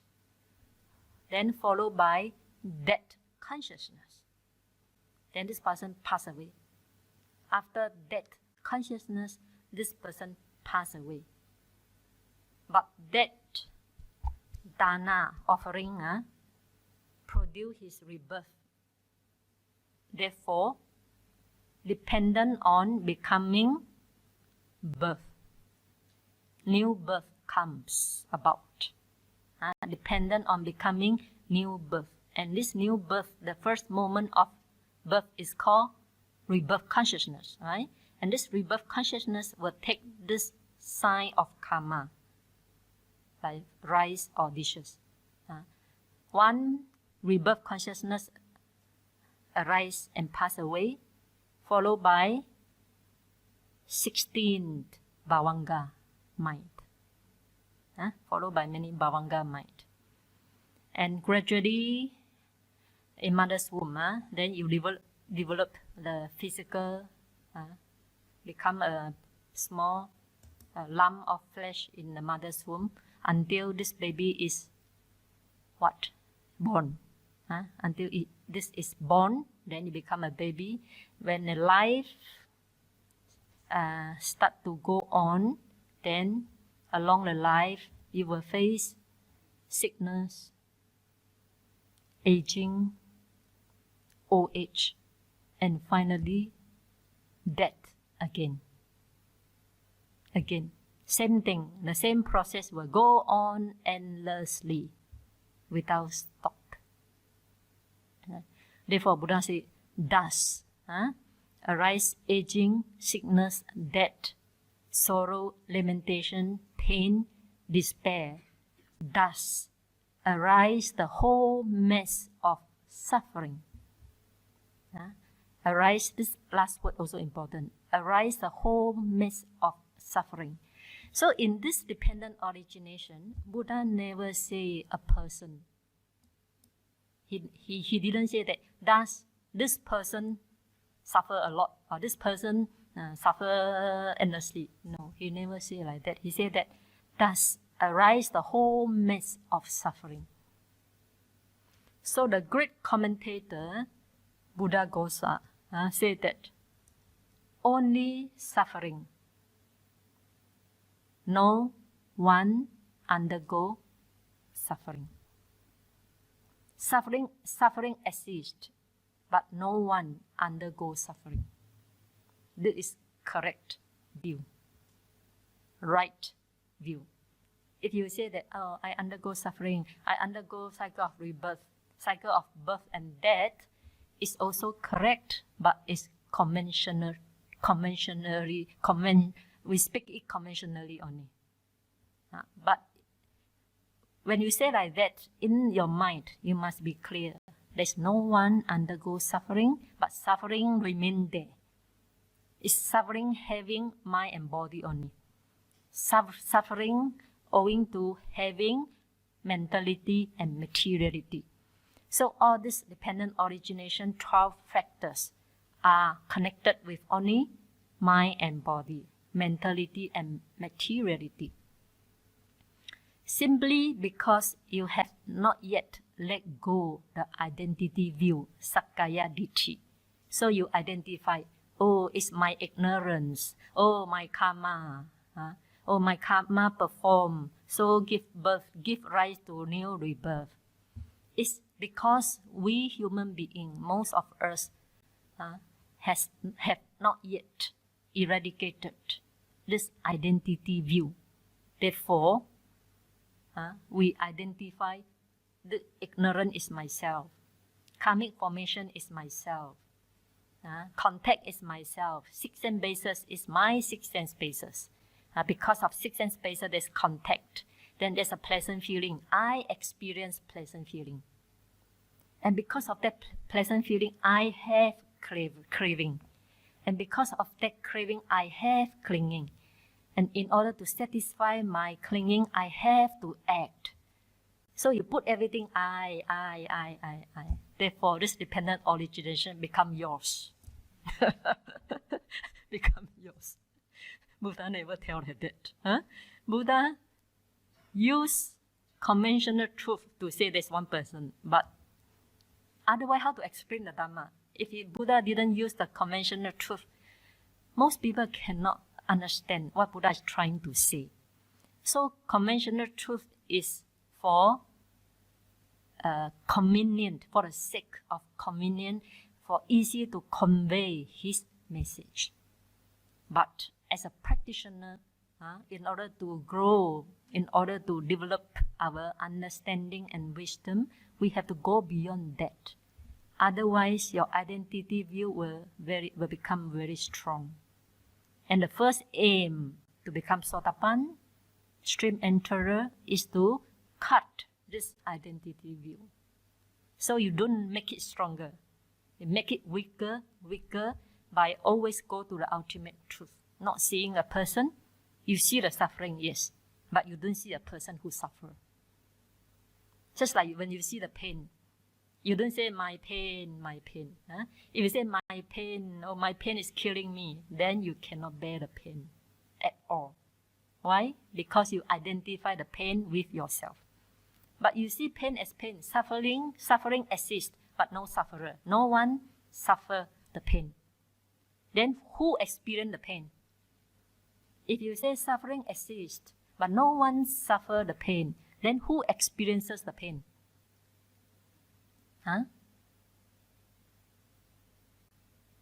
There's one mental factor.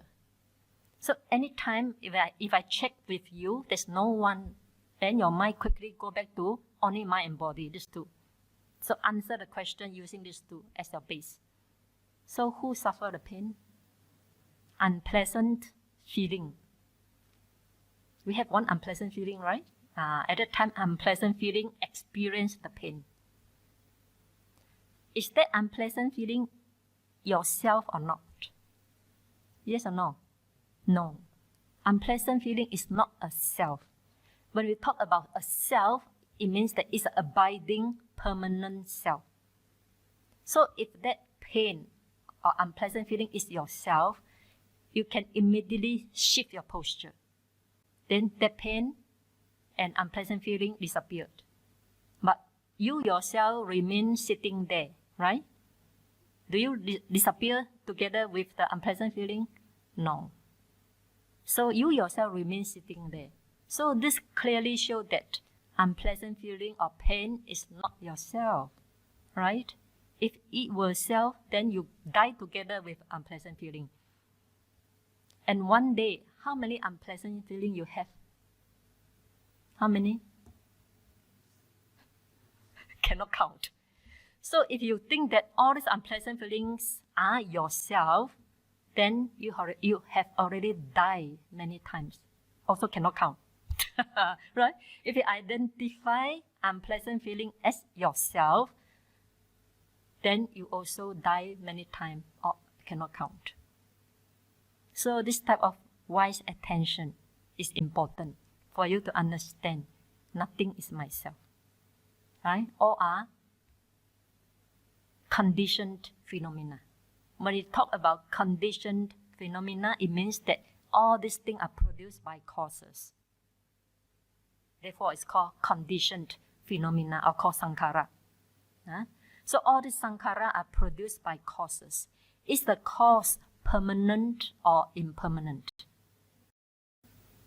Impermanent, everybody know. You can through your experience, your pain is impermanent. You shift a little bit, pain disappear. Then another pain come again. Then you do on the pain, you stand up, pain disappear again. So impermanent, it produced by causes. So then you say the cause is impermanent. If the cause is impermanent, can be the effect permanent? Cannot, right? Cause is impermanent, of course, effect also will be impermanent. So everything produced by causes is called sankhara or called conditioned phenomena. And it's an effect, right? Because it's produced by causes. So since causes are impermanent, how can be the effect permanent? So this type of wise attention is also required in your meditation practice. Many students, or even the teacher, neglect this type of wise attention. We call yoniso manasikara. And this is one of the factors to become stream enterer. So meditation is not only not think of anything, not correct. Dependent origination, you see, Buddha thinks so deeply. Depend on ignorant karmic formation. He also have to think in order to find out the whole process of birth and death. So meditation accept Anapana, no need to think. Samatha, no need to think. Vipassana, you need investigation. Investigation is one of the factors of enlightenment. We have seven factors of enlightenment, Sambojjhanga. The second factor, the first factor is mindfulness. The second factor is investigation of the Dhamma. So what I explained to you just now is investigation of the Dhamma. Okay, so this is how the suffering arises, dependent on ignorance. And ignorance is not yourself. Please remember. Ignorance is only a mental factor. And dependent on not knowing, then karmic formation. One perform the karma. This belongs to past life. Then, once karma performed, it leaves behind karmic energy. So during dying moment, one of the karma ripen, become producing cause for consciousness. We call rebirth consciousness. And because of this rebirth consciousness, there is mental factor, mind and body. Mind means mental factor. And there's body. Body means 4 elements. And because there is mental factors, there's 4 elements, then there is 6 sense bases. Because there is 6 sense bases, there is contact. Because there is contact, there is feeling. Because there is feeling, there is craving. Because there is craving, there is clinging. Intense craving. And because there is clinging, there is action. In order to fulfill, to satisfy your clinging, you have to act. So because of that action, we call becoming. And leave behind karmic energy, and this karmic energy ripen will produce new birth. We call birth. Dependent on becoming, there is birth. When there is birth, there is aging, sickness, and death. No one can escape from that, even the Buddha. So, Buddha said, thus arise the whole mass of suffering. And this cycle of rebirth will continue to roll, to revolve, so long ignorance and craving are not completely destroyed. It will continue again and again, endlessly. Okay, so this is the explanation of dependent origination. Tomorrow we will see how to cut off the link so that it will not continue. Okay, thank you.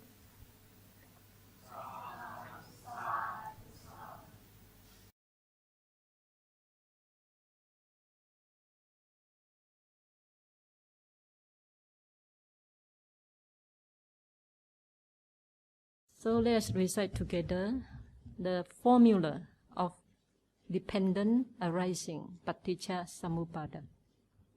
Thus, when this is that comes to be, with the arising of this that arises, that is to say, dependent on ignorance, arise. Dependent on conceptions, consciousness arises. Dependent on consciousness, mentality and materiality arise. Dependent on mentality and materiality, the 6 sense bases arise. Dependent on the 6 sense bases, contact arises. Dependent on contact, feeling arises. Dependent on feeling, craving arises. Dependent on craving, attachment arises. Dependent on attachment, there arises a new existence. Dependent on existence, a new birth takes place. Dependent on birth, then aging, death, sorrow, lamentation, pain, unhappiness, and despair come to be. Thus is the arising of this whole mass of dukkha. When indeed phenomena become apparent to the Holy One, who is ardent and absorbed, then all his doubts, since he knows the nature of their causes. Okay, enough. So the principle of this paticca samuppada is when this exists, that comes to be. So when ignorance exists, then karmic formation comes to be. Okay, then with the cessation of this, that ceases. So with the cessation of ignorance, then karmic formation ceases. So all this show everything arising and disappearing dependent on causes. You must thoroughly understand this point. This is a principle of dependent origination. So when you understand everything arise depend on the causes, then all your doubt vanished. All your doubts vanished. No more doubt about who am I in the past. Who will be I in the future? There's no doubt at all about past, present, and future regarding this self. Okay? And the importance of Paticca-samuppada, dependent origination, is to help to remove or to eliminate 5 types of wrong views. If you have notebook, better write down. First, it eliminates what? Sakkaya ditthi. Theoretically, of course not completely, not practically. Theoretically, if you understand Paticca-samuppada, it eliminates identity view, wrong view of identity. How? As I explained before, ignorance is not a self, right? Ignorance is only mental factor. Karmic formation is not a self. Karmic formation is just an action. The action when it is performed, then it disappears. It's not persistent there, but live behind karmic energy. Okay? And when craving is also not a self. Feeling is not a self. Clinging is not a self. Becoming is also not a self. Even birth is not a self. What is birth? Birth is a manifestation of 5 aggregates only. And this 5 aggregate of body, feeling, perception, formation, consciousness are also arising and passing away. They are also not a permanent abiding self. So if you understand the cycle of dependent origination, all these 12 factors are mere mind and body. There's no permanent abiding self. Then theoretically, you have already eliminated identity view. So this is the first thing you must bear in mind. Otherwise, why should I study dependent origination? Right? The second wrong view, the Paticca-samuppada helps you to eliminate eternalism view. Sasata ditthi. Eternalism. As I say, when birth takes place, or consciousness takes place, or birth takes place, it's not a same person whom transmigrate from the past to the present. It cannot be the same identity. Just like a baby, you see his face, now looks different from you already. So it cannot find the same identity. If you think that it's the same person who transmigrate from the past to the present, then you have the eternalism view that block you to attain Nibbana. This is the second important point. It helps to remove the view of eternalism. The third, when you study Paticca-samuppada, it helps to eliminate wrong view of annihilation. When you study Paticca-samuppada, then you understand all karmic, verbal karma, physical karma, and mental karma. When all this karma are performed, they leave behind karmic energy. And when this karmic energy ripen, it will produce new life. Right? Then how can you say everything extinguished? Everything extinguished, nothing left behind. No more rebirth. If you say there's no rebirth, everything finished in this life, this is called annihilation view, 断见.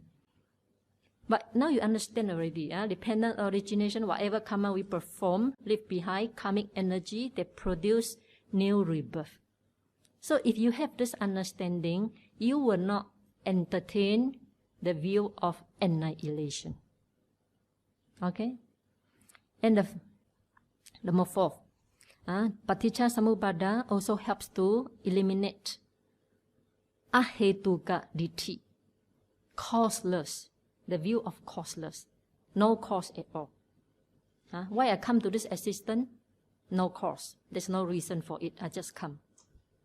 This is called causeless view. So now you understand already why we come to this existence, why we come to this world, because of past karma based on ignorance, right? Avijja depend on ignorance, karmic formation, depend on karmic formation, consciousness in this lifetime in mother's womb. So when you understand this theory, then you remove causeless view, no cause.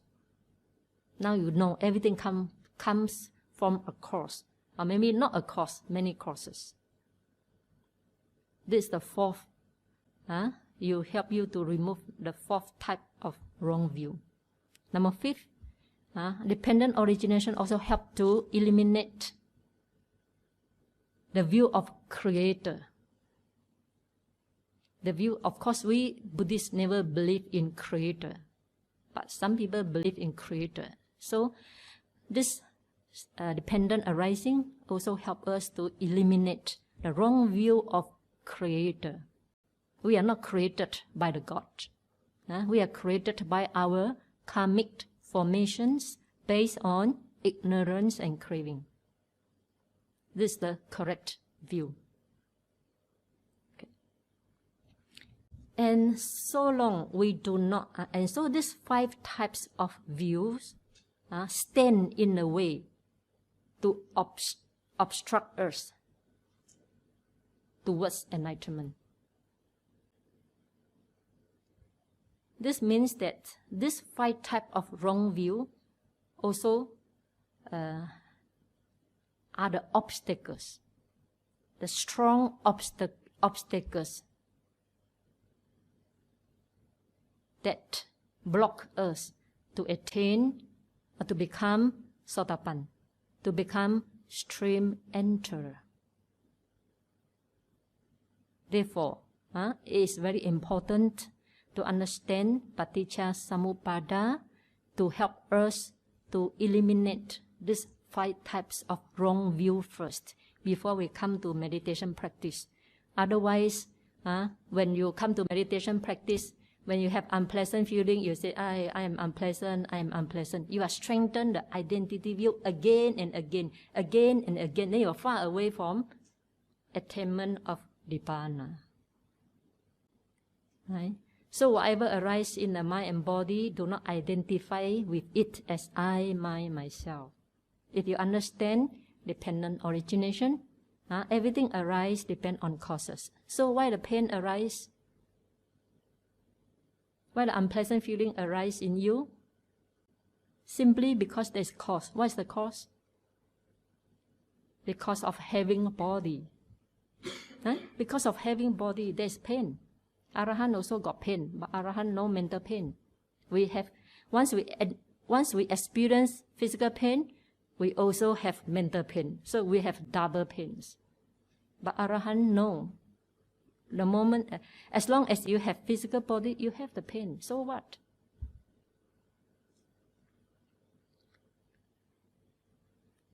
Okay. And also, and now we come to, now we already understand dependent origination. And from very beginning, dependent on ignorance comes karmic formation, then up to the thus, this is the whole mess of suffering. Towards the end, thus arise the whole mess of suffering. Then what is the origin of this whole mess of suffering? What's the origin? If you discern each factors, there are 12 factors there. What is the origin of the suffering? Craving. Yes, exactly. Craving. Okay. So there are 3 types of craving. Now we know already how the suffering comes about, starting from ignorance, right? Up to the arising of whole mess of suffering. Now this is the truth of suffering. Now we go to the origin of the suffering. So what is the origin of suffering? Craving. So there are 3 types of craving. First is craving for existence. Bhava tanha. Craving for existence. What is existence? Existence means having 5 aggregates. It's called existence. No 5 aggregates, no existence, right? So having 5 aggregates, khanda, pancha khanda, is called existence. So in another word, we crave for our 5 aggregates. We crave for the body. We crave for pleasant feeling. We crave for perception so that we can perceive things. We crave for formations, all types of formations. And we crave for consciousness so that we can think, we can see, we can hear, we can touch, and so on. So that it's a craving for existence. So because of craving for existence, also so with the craving for existence also implies that there is craving for sensual pleasures. This is the second type of craving. Why we crave for existence? In order to enjoy life. Right? If life is not enjoyable, why should I live? I better die earlier. Simply because life, with having the 5 aggregates, I can enjoy sensual pleasures through my eyes. I can see beautiful things. I can hear pleasant voice, the voice that praise me, the music I attach to. And because having the nose, I can smell everything, good smell. And having the tongue, I can enjoy so much delicious food. And having the body, I can have sex. I can have soft touch. I can hug my beloved one, and so on. And having the mind also, I can think whatever I want. Or the achievement I aim, the achievement, career achievement, accomplishment in your career, also give your mind a lot of satisfaction. So you crave for all these type of things. This is called craving for sensual desire, or sensual pleasures. Number third is craving for non-existent. This craving for non-existent, vibhava tanha, is associated with wrong view of annihilation. Because this person, he has the wrong view of annihilation, he thought after that everything ceases. This is wrong view. So he crave for that type of everything ceases with wrong view. Not believe in cause and effect. Therefore, it's called one type of wrong view. So because of this craving, which is origin of suffering, thus arise the whole mess of suffering. Okay, now next question. Where the craving comes from? As a smart meditator, we need investigation. My teaching emphasizes lots of investigation. So where the craving comes from? You can trace back, yes. Comes from pleasant feeling. Pleasant feeling. Come from pleasant feelings.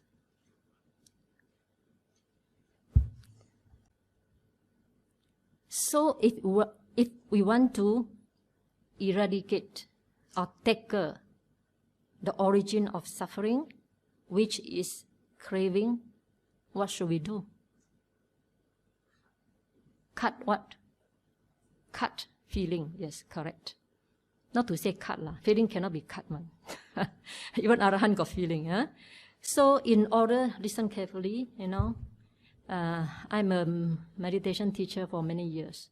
But when I teach the Dhamma, I found that many students are aimlessly follow different teachers and don't understand the way of practice correctly. If you recognize life is suffering, then you should recognize where the suffering comes from. Suffering comes from craving, right? Then where the craving comes from originated. This is the important point for an insight meditator to grasp it correctly, fully. Then you know whether you are practicing correctly or not. Otherwise, the more you practice, the more craving you develop. Then you are not in the right way. Okay, so come from the feeling. If you study dependent origination, backward, reverse order, then you will know craving comes from feeling, especially pleasant feeling. So in this sense, the practice comes, or the path leading towards the cessation of suffering comes. This path we call the four foundations of mindfulness. In the four foundations of mindfulness, there's one called contemplation on feelings. So when pleasant feeling arises in you, what should you do? First, what should you do? Mindful of it first. Aware of it. Mindful of it. Realize it is there. Observe it. So first one, in the four foundations of mindfulness, Buddha emphasized two things. One is applied mindfulness. The name is called Four Foundations of Mindfulness. So mindfulness cannot be missing. Mindfulness must be there all the times. So when feeling arises in you, mindful of it. How you mindful of it? You know, you aware, you realize pleasant feeling has arisen in you, and without react to it. Without reaction is very important. If you react to it, means you lose your mindfulness already. So when feeling arises in you, hold it. Keep it in view. Hold it silently. This is called mindfulness. But when you react with craving, then you lose your mindfulness already. Your mindfulness is not stand still. Your mindfulness is not stopping. But your mindfulness already disappeared. Therefore, craving arises because of pleasant feeling. Therefore, mindfulness has the sense of pausing, stopping, stand still. Observe it silently. This is called mindfulness. And nowadays, according to my understanding and talking with many people and see many people practicing the Dhamma, many so-called insight meditator who practice Vipassana, I practice Vipassana, they stop short on mindfulness only. For example, stretching. You know you are stretching. Can you say this insight meditation? No, it's just mindfulness meditation. You're mindful you are stretching, right? Drinking, you're mindful you are drinking.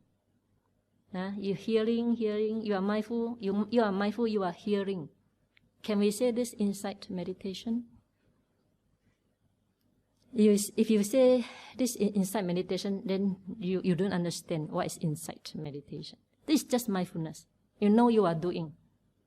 Mindfulness itself cannot lead to enlightenment. Nowadays, especially in USA, mindfulness practice is so popular.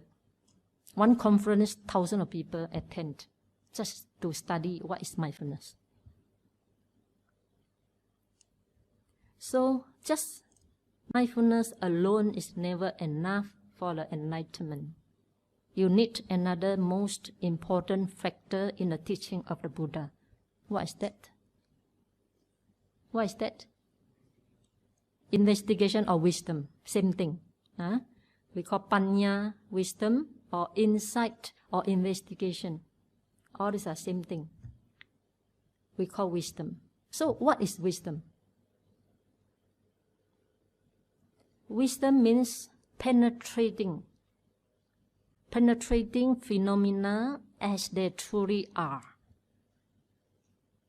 Every phenomena, every conditioned phenomena. Every phenomena is not correct, but every conditioned. When I say conditions, mean that phenomena is produced by causes. Therefore, it's called conditioned. Every conditioned phenomena has 3 characteristics. What are the 3 characteristics there? Yes, anicca, dukkha, anatta. All phenomena, all conditioned phenomena has 3 characteristics of anicca, dukkha, anatta.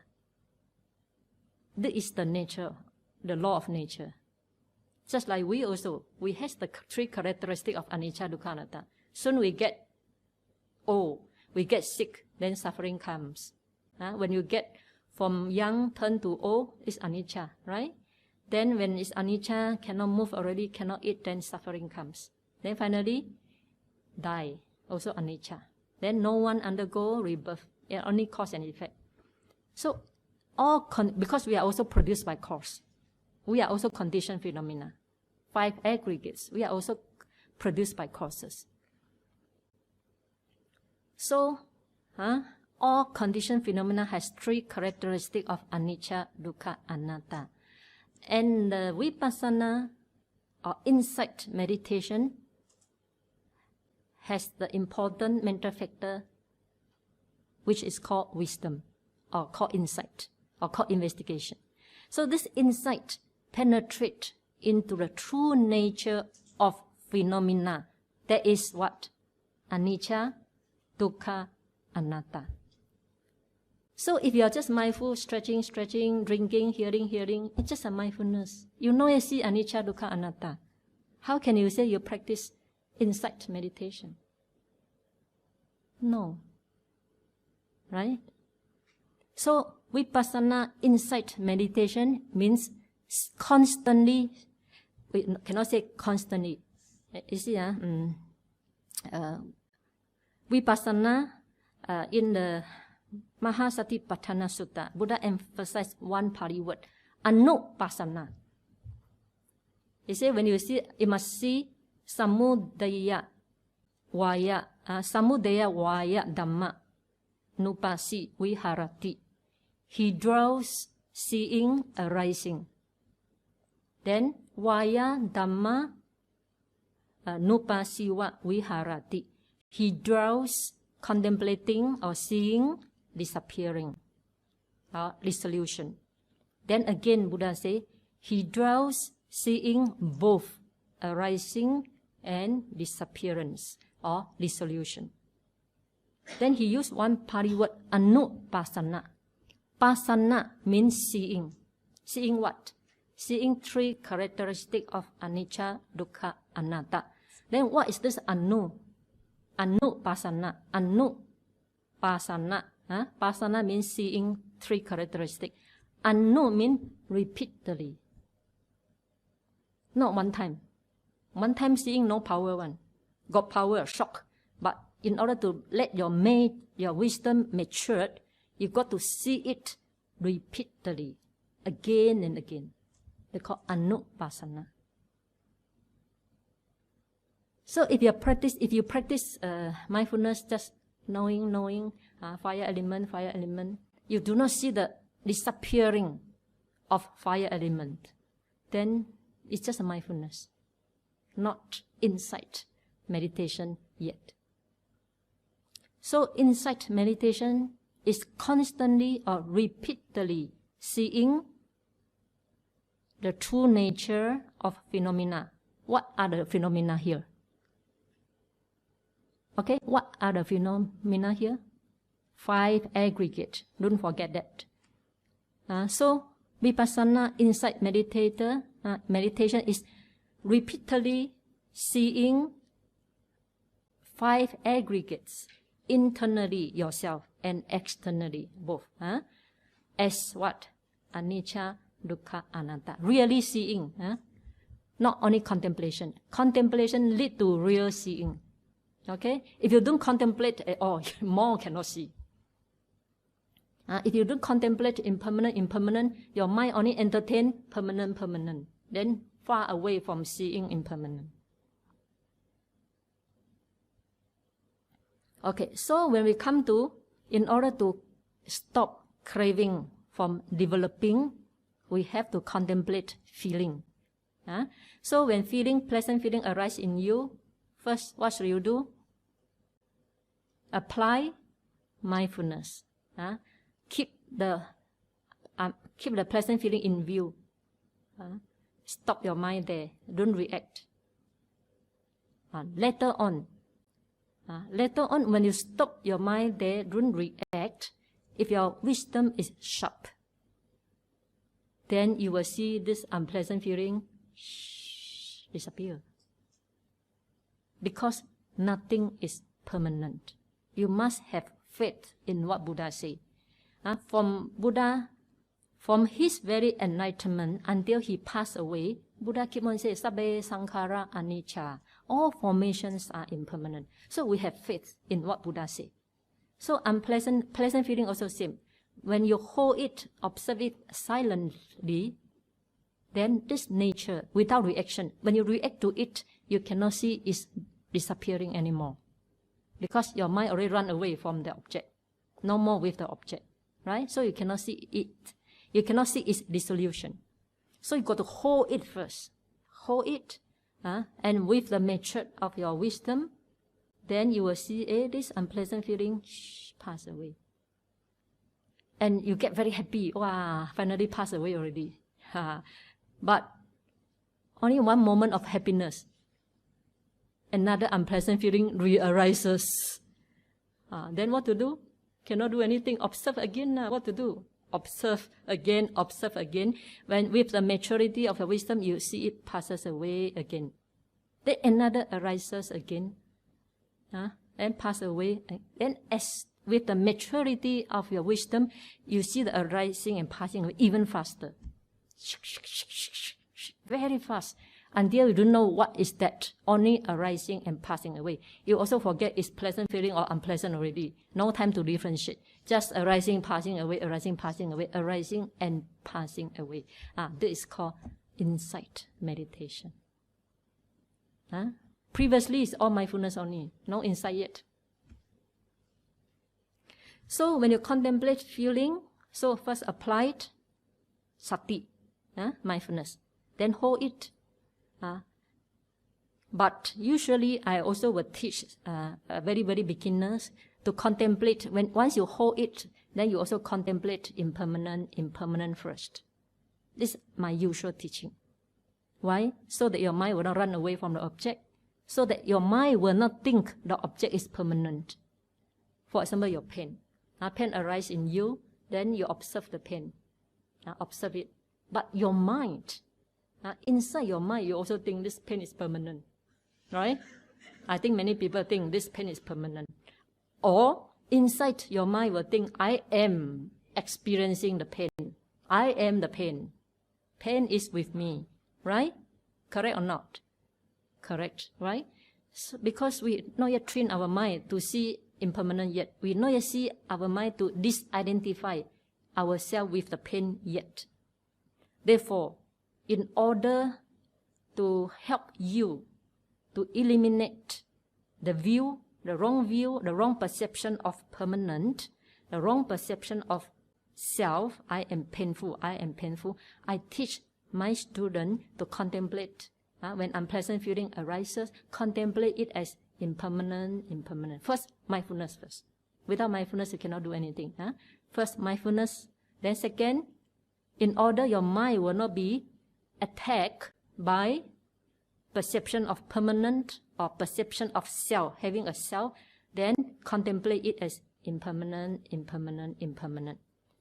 So when you contemplate impermanent, the words of impermanent also teaching you, it's impermanent, don't worry. It will go away, don't worry. So it can hold your mindfulness longer on the unpleasant feeling.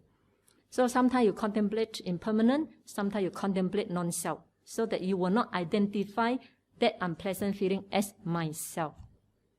That is preliminary work that you have to do in order to see real, impermanent, fast arising and passing away, or in order to see non-self nature of the phenomena.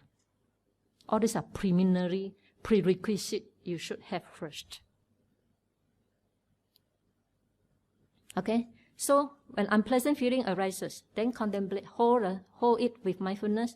Then second, contemplate as impermanent. Sometimes as non-self, non-self. So when you get used to this type of contemplating, it's also called wise attention, yoniso manasikara, which is one of the factor of stream enterer. Don't forget that. Then once you get used to it, sometimes you hold the object using, let's say, now you have been practicing for a year already. Now, one unpleasant feeling arises, then you apply mindfulness, observe it silently. Then before you contemplate impermanent, but your mind already know it's impermanent. Because you have been trained your mind for a year already, right? Sometimes no need to contemplate impermanent anymore. No need to note, to label it anymore. So when you see the time, because your mind already know it's impermanent, very soon you see it passing away already. Then with the matured wisdom, arising and passing away become faster and faster. Then you reach the stage of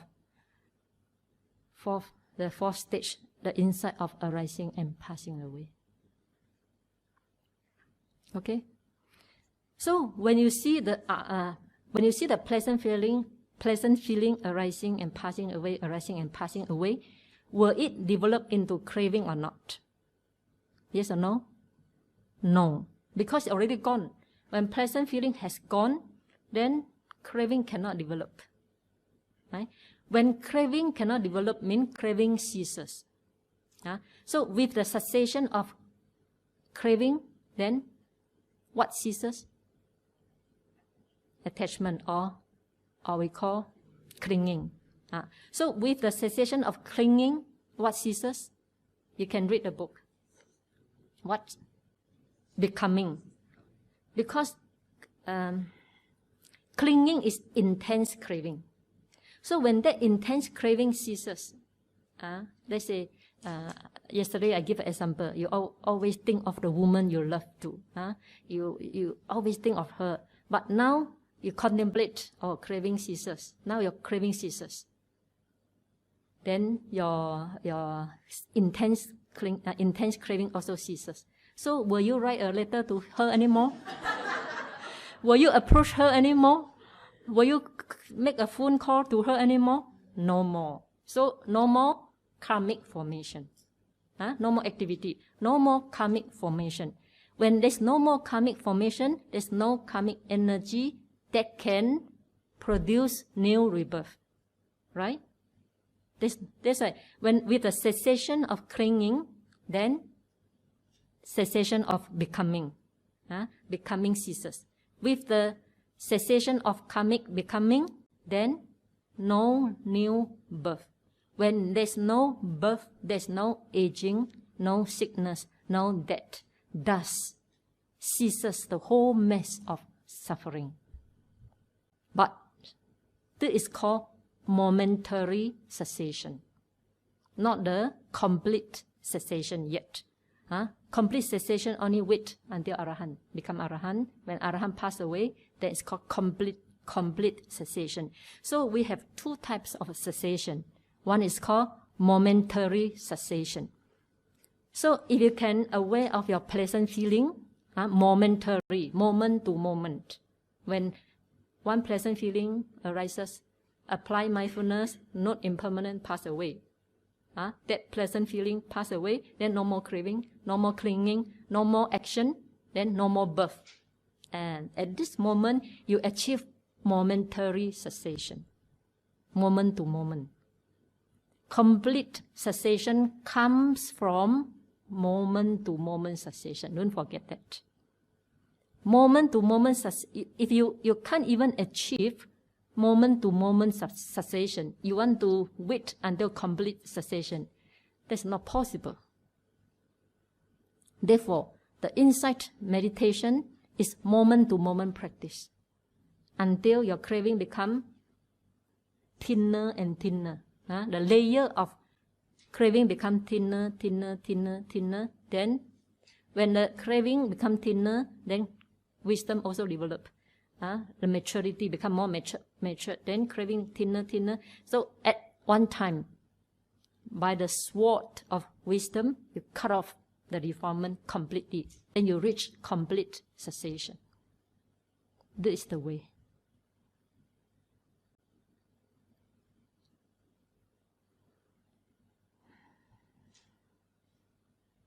Okay, so in order to break these 12 links, dependent origination, we should tackle on feeling. Therefore, it's a contemplation of feeling in the four foundations of mindfulness. But if, let's say, sometimes our mindfulness is blunt, not sharp. So, because of pleasant feeling, craving has already arisen. Craving arises already. Then what to do? No hope. What to do at that time?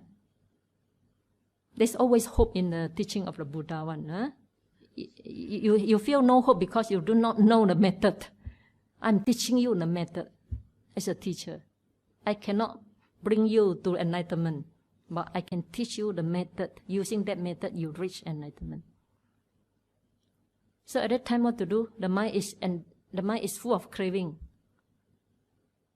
If you don't stop that craving will develop, become clinging. And once clinging is strong, craving is there, then you have to act already. You have to act verbally, physically, mentally. All this action will lead you to new rebirth. Don't forget that. So when craving arises in you, then you apply another foundation of mindfulness we call contemplation of the mind. First is contemplation on feeling. Second is faith. Feeling so fast. We are not mindful at all. But we are mindful of craving because it's so intense. I want something. So it's so intense. So you are able to mindful of it now. So that I want something already tell you, craving is there already. So at that moment, how to do? Contemplate that craving by way of Citta-nupassana, Satipatthāna taught by the Buddha. So, as I said, in the four foundations of mindfulness, only two mental factors are important. First one is what? I hope you get it. I speak very tiredly today. So if you don't get it, I feel very disappointed. No. The method, the two mental factors need to apply. Mindfulness, don't forget that. Okay? So then craving, when you know craving arises in you, how you know craving arises in you? You want something. You want something. You want to get something. You want something done. Your mind become hot also. And then you know craving is arisen in you. If you don't stop your craving, then you are going to perform unwholesome karma. You are going to make karma already.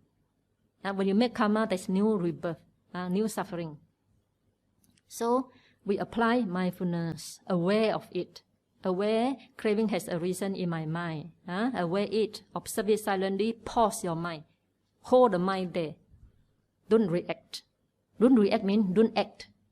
Because of a craving, don't act. Don't stretch out your hand and get it. What I mean. When there's craving, don't stretch your hand and get it. Before you stretching your hand, before you stretch out your hand, contemplate it first, aware of it first, mindfulness.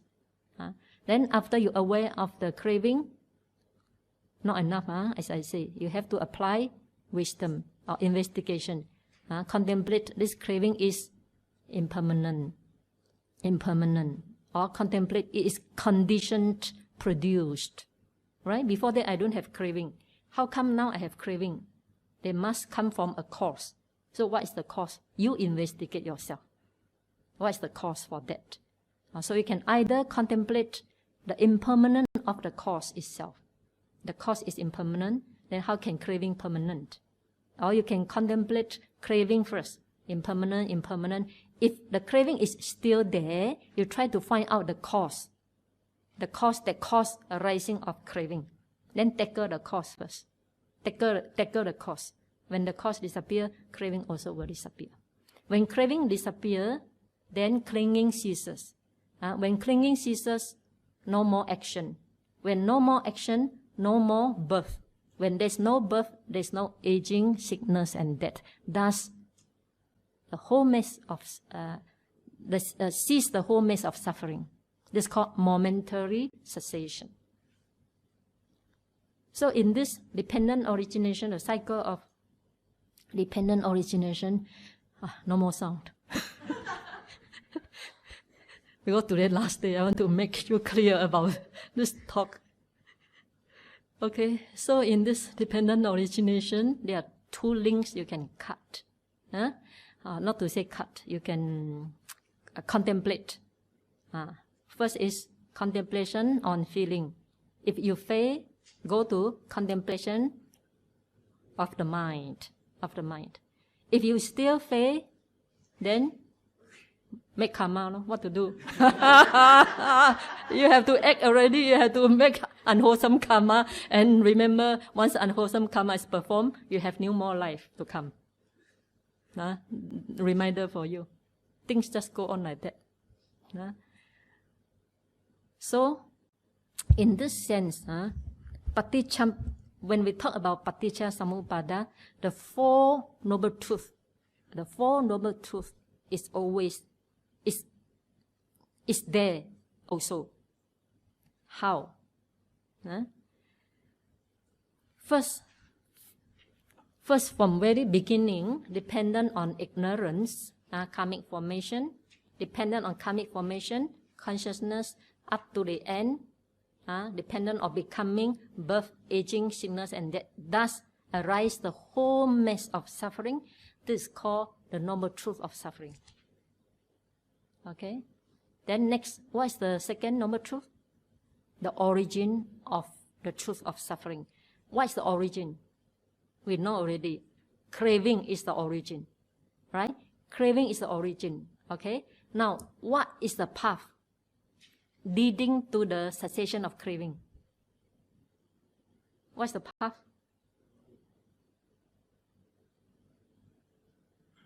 If you can answer me correctly, I feel very satisfied.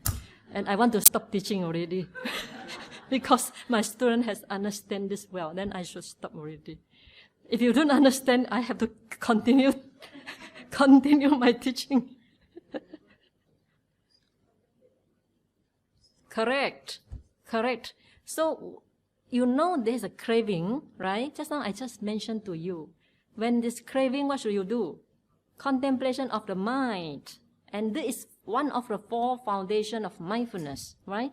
So, what is the path leading to the cessation of craving?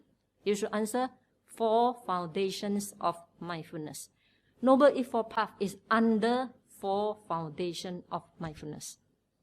So four foundations of mindfulness cover wider area, cover big area. For example,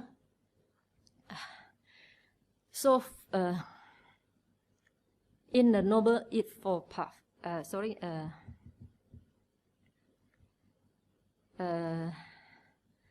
so the path leading to the cessation of craving is, you can say Noble Eightfold Path also. You can say four foundations of mindfulness. It's the same thing. Okay? Both also correct. But more directly, to the point, is that at that moment, how to cut off the craving from moment to moment, you apply contemplation of the mind. Apply first mindfulness, second wisdom. Okay, now you get it. Okay? And then the craving ceases. This is called momentary cessation. Then when craving ceases,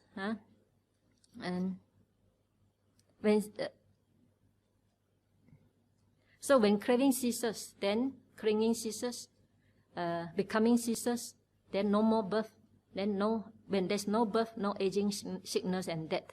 Thus, the whole mass of suffering. This is called cessation. Four Noble Truths. First is Noble Truth of suffering. Second is origin.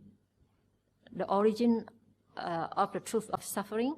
The third is the cessation. This is the cessation. The fourth is the path leading towards cessation. This four foundation of mindfulness or Noble Eightfold Path. Both are correct. So this dependent origination also reveal that Four Noble Truths. Not understanding the Four Noble Truths. Buddha said, why we have to go around the cycle of rebirth? Simply because we don't understand the Four Noble Truths. By not penetrating the Four Noble Truths, we keep on go round and round the cycle of rebirth. So if you understand the Paticcasamuppada, you also understand the Four Noble Truths. You also understand the way. You also understand the cessation. So by contemplating of mind or contemplating of feeling, these two ways can help to break down the link, so that the cycle will not continue. Because when feeling ceases by way of contemplation, when feeling ceases, no more craving. When there's no craving, no clinging, no becoming, no birth. And when there's no birth, no aging, sickness and death. Thus ceases the whole mass of suffering. This is the way. Okay, so enough for today.